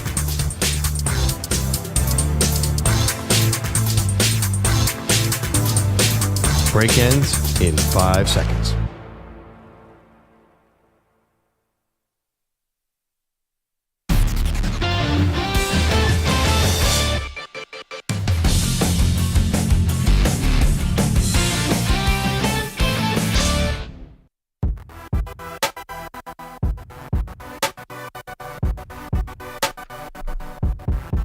All right, the Defensive Player of the Week is sponsored by the Navy Federal Credit Union. It proudly serves the armed forces, DoD, veterans, and their families. Their members are the mission. Learn more at NavyFederal.org. Defensive Player of the Week. We've got to go NCAA tournament, and it's got to be one of the Houston Cougars who shut down Tennessee. Or how about Duke shut down Alabama? I'm going with Jabril Peppers. I love it. Yeah, but I got a counter argument. Was 15 points at half in that NCAA tournament in an Elite 8 game. I know, but I think they just didn't realize the game started. I don't know. I mean, that was epically bad. I'm gonna go with the center for Duke. From Duke. I don't think you've used him yet. I don't think I used him yet either, and I didn't use him here. So defensive player. Wait, I've got a guess. Oh, Freddie Freeman shower. Creating a mishap that cost him to miss a game. I don't know, Bogusch. Jabril Peppers had a better week. Great question, but no, not the shower. The defensive player of the week this week is Rory Harmon, who held Haley Van Lith to 3 for 17 and 7 turnovers in the Longhorns win over the Horned Frogs in the Elite 8, sending Texas to the Final Four. Rory, before the game, said that she takes great challenges in facing the other team's best player and guarding them. She did not have a great shooting night. In fact, her bad shooting kind of kept TCU in the game. Defensively, she was a hound. It was a great effort totally by the entire Longhorn team because they helped with defense, but she was awesome. TCU was on a great run, and Haley looked like she may be getting to another Final Four, and it wasn't for Rory's effort, she came back from an ACL injury last year. So big return to do what she did in the Elite 8 defensively. So I got Rory Harmon as my defensive player of the week. Very, very worthy of it. I thought that game was almost like unwatchable a little in the first half because of how out of rhythm TCU was. And then you watch the nightcap and UConn. They play so fast. This is going to be really exciting between UConn and UCLA. That's a great matchup. And then obviously Texas and South Carolina on the other side. Very, very good. Can I ask everyone to help me out of a jam? Yes. Nope. Sure. I got a pickle here. All right. And it's going to come off sounding like a humble brag, but until you see the ending, you're going to understand that I really am in some deep water here. So a couple of years ago, a friend of a friend's husband was writing a book, and he asked if he could interview me because it's about people who do creative things for a living. Okay. I said, no problem. So this was a couple of years ago, and I sat down with him for an interview for like an hour and a half. The book comes out, didn't use me. Totally fine. Totally fine. No ego here. Fine. I get an email now out of the blue a couple days ago. Maggie, long time no talk. It turns out we're doing another version of the book or an extended version of the book, and we want to use your interview. And instead of using pictures of the people who were profiling, who have creative jobs, who work in a creative field, we're using sketches. Love it. And here's yours. Now, I can't show the audience this because this is not my artwork, someone else's. It's a book that hasn't been published yet. It's awful. I look like a Hobbit meatball. It is not look like me. Cristiano Ronaldo style. It is worse. Dwayne Wade. Oh, boy. At least people know in real life that Ronaldo and Wade are actually good looking. You may never have met me, seen me. You know, what are your feet looking like? This is horrible. Can we Not see it? nearly big enough. No, okay. Can the four of us see it? Yeah, can I walk around? I can send it to all of you. And by the way, I tried to add Kaplan to our text, but he's on an Android. Of course. Anyway, you guys have to see this. Pearl, I'll just show it to you. You're a wordsmith. Should I be offended by that? Yes. All right, I'll answer it. Everybody's looking at It's Maggie's. awful. Bogusch just vomited. Oh, but it looks like it doesn't look. Oh, EJ's going in now. Professional. Thank you. So I look annoying in is it? So you look like a child broadcaster in it. I'd take a child if I look younger, but I look so unattractive. It's not that part. It just doesn't look like you. It doesn't look like me. And it looks like a meatball, doesn't it? I look like a little hobbit. I'm 5'8", guys. Like that's one thing I'm not is short. Yeah, it looks like Ben Franklin. It does look like Ben Franklin. That being said, I don't hate it as much as you do. I think it's kind of cute. Well, I think the question is it like a theme? Is everybody drawn in? Is there a reason why it's drawn this way, and everyone's going to have this version of cartoonish them? Thing? Well, to be honest, I don't care because. First of all, I'm a woman. I'm judged by looks, so that's number one. And so who cares what the creative director of some magazine looks like or whoever else is being profiled in this? I've got... people may not know what I look like. I don't want this to be the first thing they see of me. Can I see it again? Sure.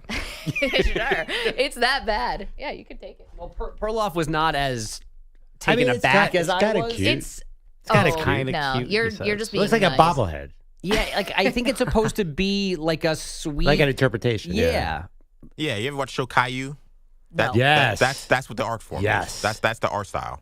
Well, yeah. Okay, so here's AI the thing. Caillou. Yeah. The bigger thing is it's not you. It doesn't look like me. Good or bad, it's just not It's a wrong you. shaped face. It's the wrong hair. Feet are way too small. It's a man's body for some weird reason. Yes, it's weird. I'm holding a bat. Whatever, that's fine. But here's the thing.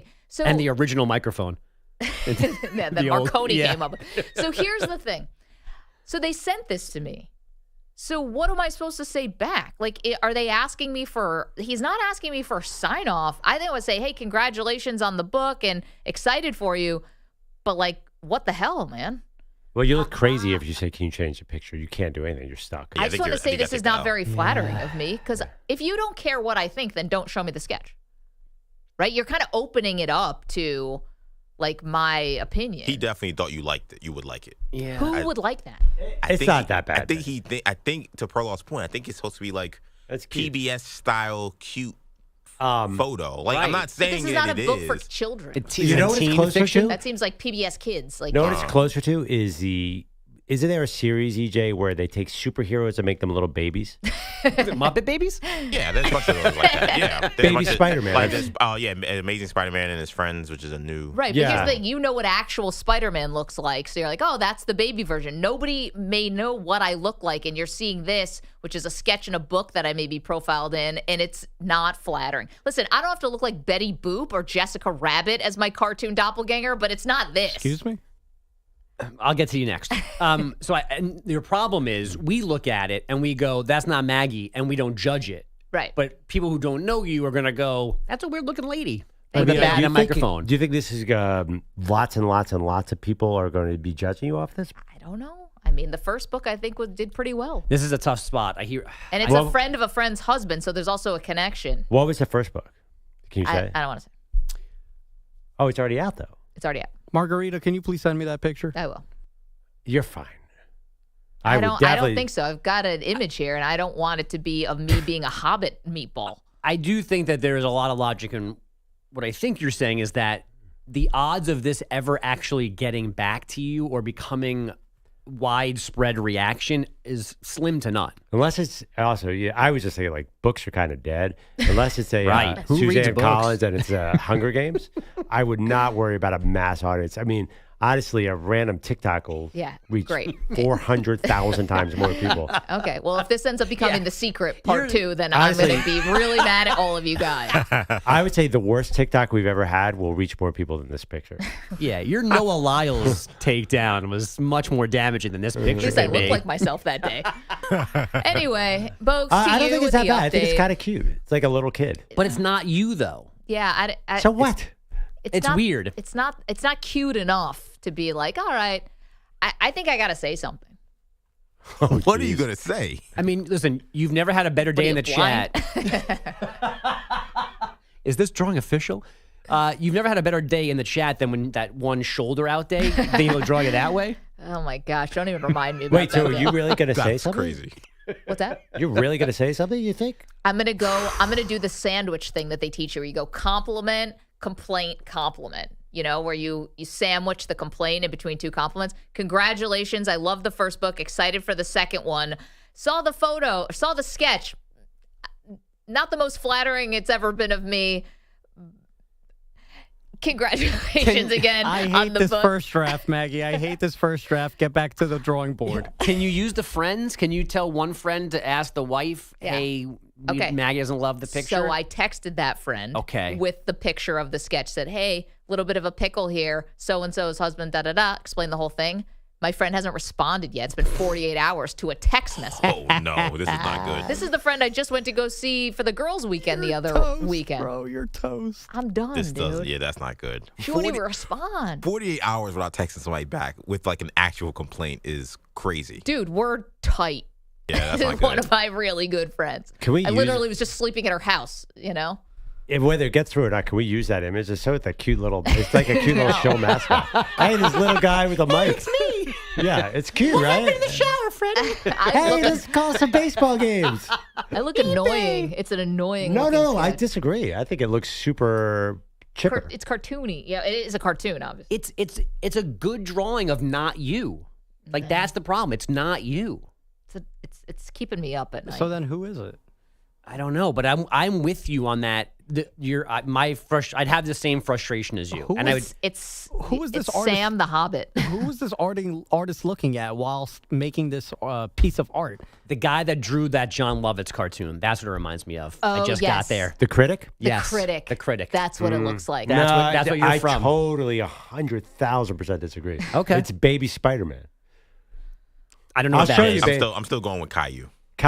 Which is closer to Caillou. The Like, critic makes everyone show look what bad. Lucas said. He'll like This Caillou. doesn't look bad. This is all round and cute, and it looks like a bobblehead. Yeah, every woman wants to be described as round. Have you ever frumpy midsection? Would you be excited? Okay, let me ask you this. Would All you be those crunches for nothing. Would you be excited to have a bobblehead, a Maggie? I don't know. Maybe you have had a Maggie Gray bobblehead. That'd be so fun. Never had a bobblehead, but I did have somebody who drew a cartoon of me, and it's hanging in our office, and it's great. Yeah. Jaybird, who did drawings of everyone at WFAN, and I very much appreciated that. Well, right, but if you were a bobblehead, you wouldn't be like, well, this isn't svelte enough. I'm going to turn it back in. Like, there's certain. It's clearly an interpretation where everybody's going to look like little square people. I mean, it's fine. I think you should say I have my own artist and submit a Jaybird original of you. Oh, okay. Then you think this book with all these little cartoons, like all And these, then me. I'm sorry. yeah, and then it's Jessica Rabbit, is right. So like, what the heck did this person do? I don't think you should say anything. I think you should let it Really? go. Definitely. Just not respond to the email. Because what you really want is, can you make my face look thinner? Is what you want because it's too round. It looks like a pizza. Yeah, pizza face. I think that's an awkward sentence to write in an email. Even if you do compliment, insult, compliment. Well, no, what you should do is you should send this picture to like PBS and be like, hey, I think some intellectual property is being I should rat them out. infringed because I watched your show Caillou and this looks like that. I'm looking at these pictures of Caillou. He is definitely inspired by Caillou. Like He didn't draw them. or whoever did. made it. Like they definitely like, oh, we're gonna make this, but make it. Everyone in Caillou has round faces. They all have this weird kind of doughy figure. They all look the same. Art in AI has been a conversation on my feed recently, so maybe he used AI to use this drawing. I know, but like I think the AI even would have been better. I don't know. This is a bummer. I'm being sketched in a book, and the sketch looks really unflattering. So, Bogusch, can you hang out for a sec? We just totally blew through your update there because I have my personal problem. So if anyone can help me, I think I'm going to write something in an email. I'll massage it so it doesn't sound so creepy. But I think I have to say something. You guys are telling me to let it go. I wish we could see the other drawings and see if they are all like this, and then you really lose a way to say it. Like then you'd be like, okay, fine. It's not great, but everyone's going to look I just don't know why they would send it to You're just unable. Like, what do I do? 888-710-4ISN, 888-710-4476. Again, friend of a friend, husband, wrote a book. They want to use a sketch of me in it, and the sketch is really unflattering. Like a meatball person. All right, come on back. It's the Maggie Perloff Show. You're in a 5-minute break.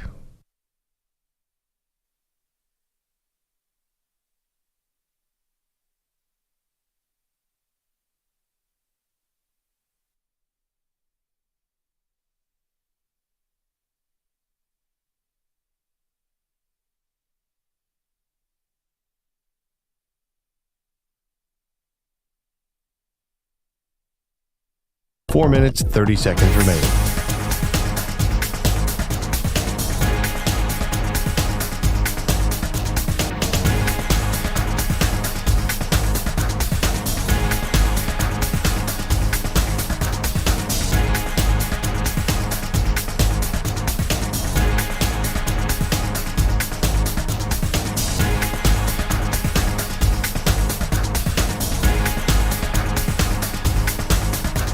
Four minutes remaining.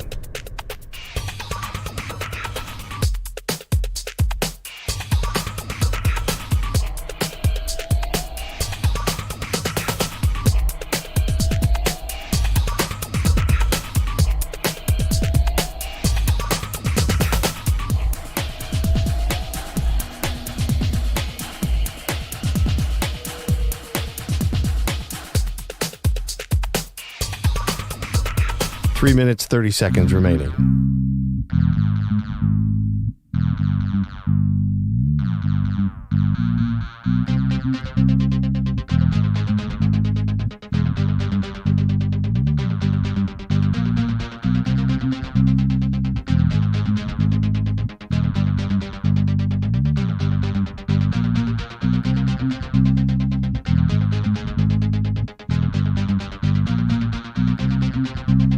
Three minutes remaining.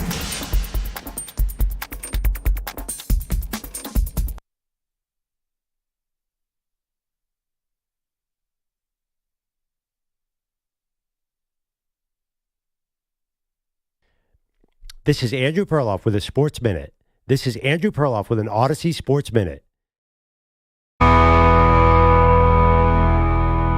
Yo, still a depot, yo, messed up bad. Took the wrong quote, now the whole squad's mad. Drag Maggie's name through the dirt so quick when it was Perloff talking all that spit. Now Steelers Nation's got torches lit, thinking Maggie's lost her wit.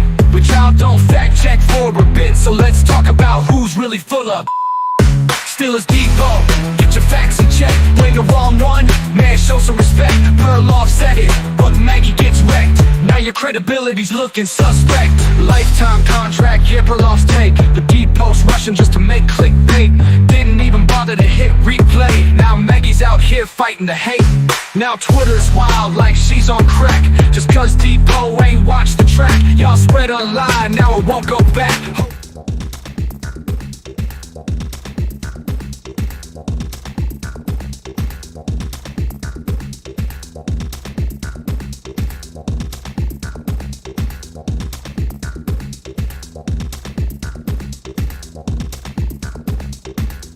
1 minute, 30 seconds remaining.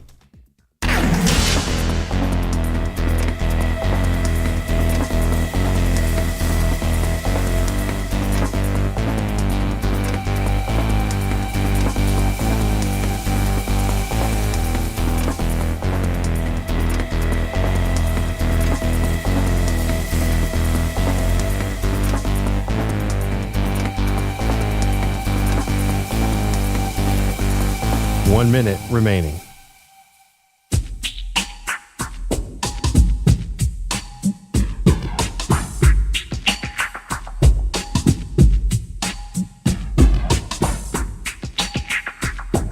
45 seconds remaining.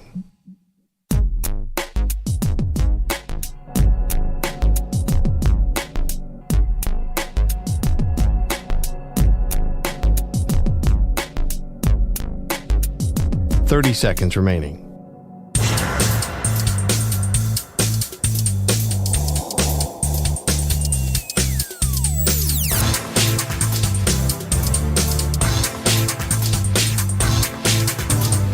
Seconds.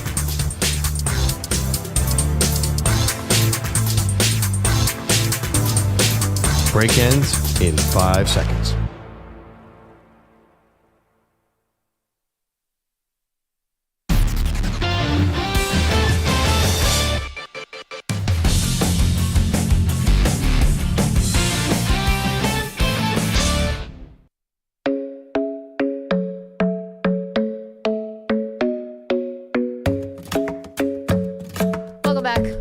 Maggie Gray, Andrew Perloff. Okay, we've got a lot of news to get to, and Bogusch is here because the NFL owners' meetings just released all of the rule changes that either did or did not pass. Not all yet. Yeah, we're just getting, I think, my guessing is people are in the room texting reporters what's the vote, because there's been no mention of Tush Push. Tush Push is not out yet, but do you want to take us through some of the other ones, Bogusch, or you want me to do it? What I've got right now is that regular season overtime will now be in line with postseason overtime, so everyone will get the ball at least once. Yep. They also shot down the proposal to remove the automatic first down part of a penalty for defensive holding and illegal contact. Yeah, the Lions apparently were the ones who wanted to eliminate the automatic first down that comes with defensive holding and illegal contact, but the rest of the league said no. And expanded replay assist. So that's and then, but They'll now never see it coming. So we're going to live in a world where I think is they can pick up a flag, but they can't throw a flag as part of this situation. Like if they call a face mask and there isn't a face mask, replay assist can wipe that out.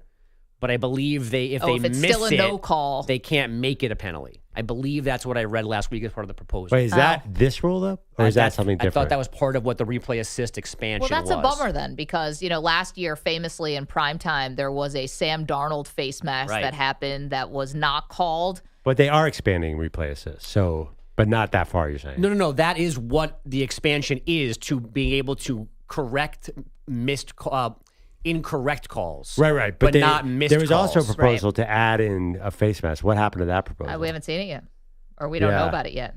But I like this. Replay assist has pretty much been good. It has been good, but I don't understand. If you're going to expand it, why not expand it to missed calls, not just incorrect calls? Because college basketball, as we've seen in the tournament, has this weird wrinkle where the officials have to call goaltending to be able to review goaltending. Yeah. But then that having to blow the whistle and make the call changes things. Sometimes you're stopping a play off a good block to be able to review it. So it should just be all encompassing. Yeah. The overtime rule. So I actually am glad they're doing this because it was so confusing, most notably for the 49ers, how different the overtime rules were in the playoffs than it was in the regular season, right? Like regular season was still, field goal means your opponent gets a turn, but if you score a touchdown, the game's over. Now it's going to be your opponent gets the football no matter what, which is exactly what it was in the postseason. So I like that. Yeah, and the replay assist thing is what I was talking about. They are allowed to correct things that are called, but they can't call things that were missed. So are we just going to have a flag fest and hope that the replay assist cleans it up fast? Yeah, I guess kind of maybe like where they got to whether the ball is out or not. Like everything is a fumble in case it actually is a fumble, and you're not killing plays that shouldn't have been killed, down by contact and stuff like that. I wonder, is this about the quarterback, roughing the quarterback, which is a wildly over-called play? Does that mean, I think this does mean they can pick up that flag. That's a big deal for the Chiefs and some other teams. Yeah, Buffalo. Yeah. For the guys who really try to bait. Yeah. And get calls. What was that playoff? It was the Chiefs playoff game this year where Mahomes had a terrible one. So I think they can pick that flag up now. That's good. I think this is in the right direction. I agree with you, Maggie. They should implement this rule. I don't know if it was in this proposal or a different proposal that you can add a face mask. I mean, that Darnold one was crazy. His head spun around like The Exorcist. Yeah. Like, I don't know. It happened to Burrow, too, I believe, right? this year at an impactful play. This is I got to give the NFL credit. They will change things. Definitely. Yeah. I mean, you have to, right? Meanwhile, we're going to be talking about it when they're playing regular season games in Dubai, which is going to be funny. Can I bring a story to your attention while we're still waiting for the Tush Push news? Have you guys seen what Coastal Carolina is going to do this season? I have, yeah. How awesome. Chanticleer is already an all-time name, is going to offer unlimited concessions for their 6 home games. So you can go and order 4 items at a time from the concession stand. And it's hot dogs, popcorn, nachos, and soda. And you can go up as many times as you want throughout the game, all free food and free soda for all 6 home games. Now, you're probably going to be in a food coma by the time the fourth quarter comes around, / dead, / a diabetic. But you need ways to get people to the stadium. This could be one of them. Is that part of the logic that you think like, oh my God, I'm going to have 70,000 nachos, but you all of a sudden go, oh, I'm good because they were free, and you get yourself to full and you just sit back and that's it? There has to be a psychology behind this, no doubt. Also, I guess how many hot dogs can you eat during a game? Challenge accepted. How many do you think you can put down? I don't know. And that's Division I football, right? That's a decent sized crowd. FBS as well. Yeah. Imagine how cheap the food has to be for this to make sense. Yes. Probably hot dogs and some of this stuff's pretty cheap anyway. Yeah, popcorn. But Coastal Carolina is not Alabama, swimming in SEC money. So you'd think that they need to charge for everything. They got Sunbelt money, baby. Yeah. I guess it'd be the hot dogs, the nachos, the popcorn, and the soda are all free. You want a hamburger? It's $35. Chicken fingers, $50. Whatever happened? If you want a water, $10.50. What happened to their quarterback? Where is he now? McCall. Is he? Hey, he's got a team. Ooh. Oh, is he? Oh no, he's not on a team. Okay. He went somewhere bigger last year. And he went to NC State. Yeah, and he got another. And he just took a job. But you remember he was a draft prospect at one point. Yeah, the NC State thing was a disaster. How did that just die like that? What happened there? Live research. But where is he? You didn't answer the question. He went to NC State, and you think he got a terrible hit again. He's had 2 or 3 ugly on-field hits. So he became a coach. He retired because he was definitely a pro prospect. He's an offensive analyst for Coastal Carolina. Not for everybody. Yeah, that's the house that McCall built. Yeah, he outdueled Zach Wilson, right? Yeah, that's what I'm saying. He fed families in Myrtle Beach. Only with popcorn and soda, though. You want anything else? We call that the McCall stimulus.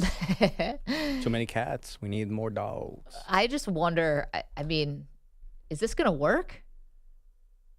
Unlimited free junk food?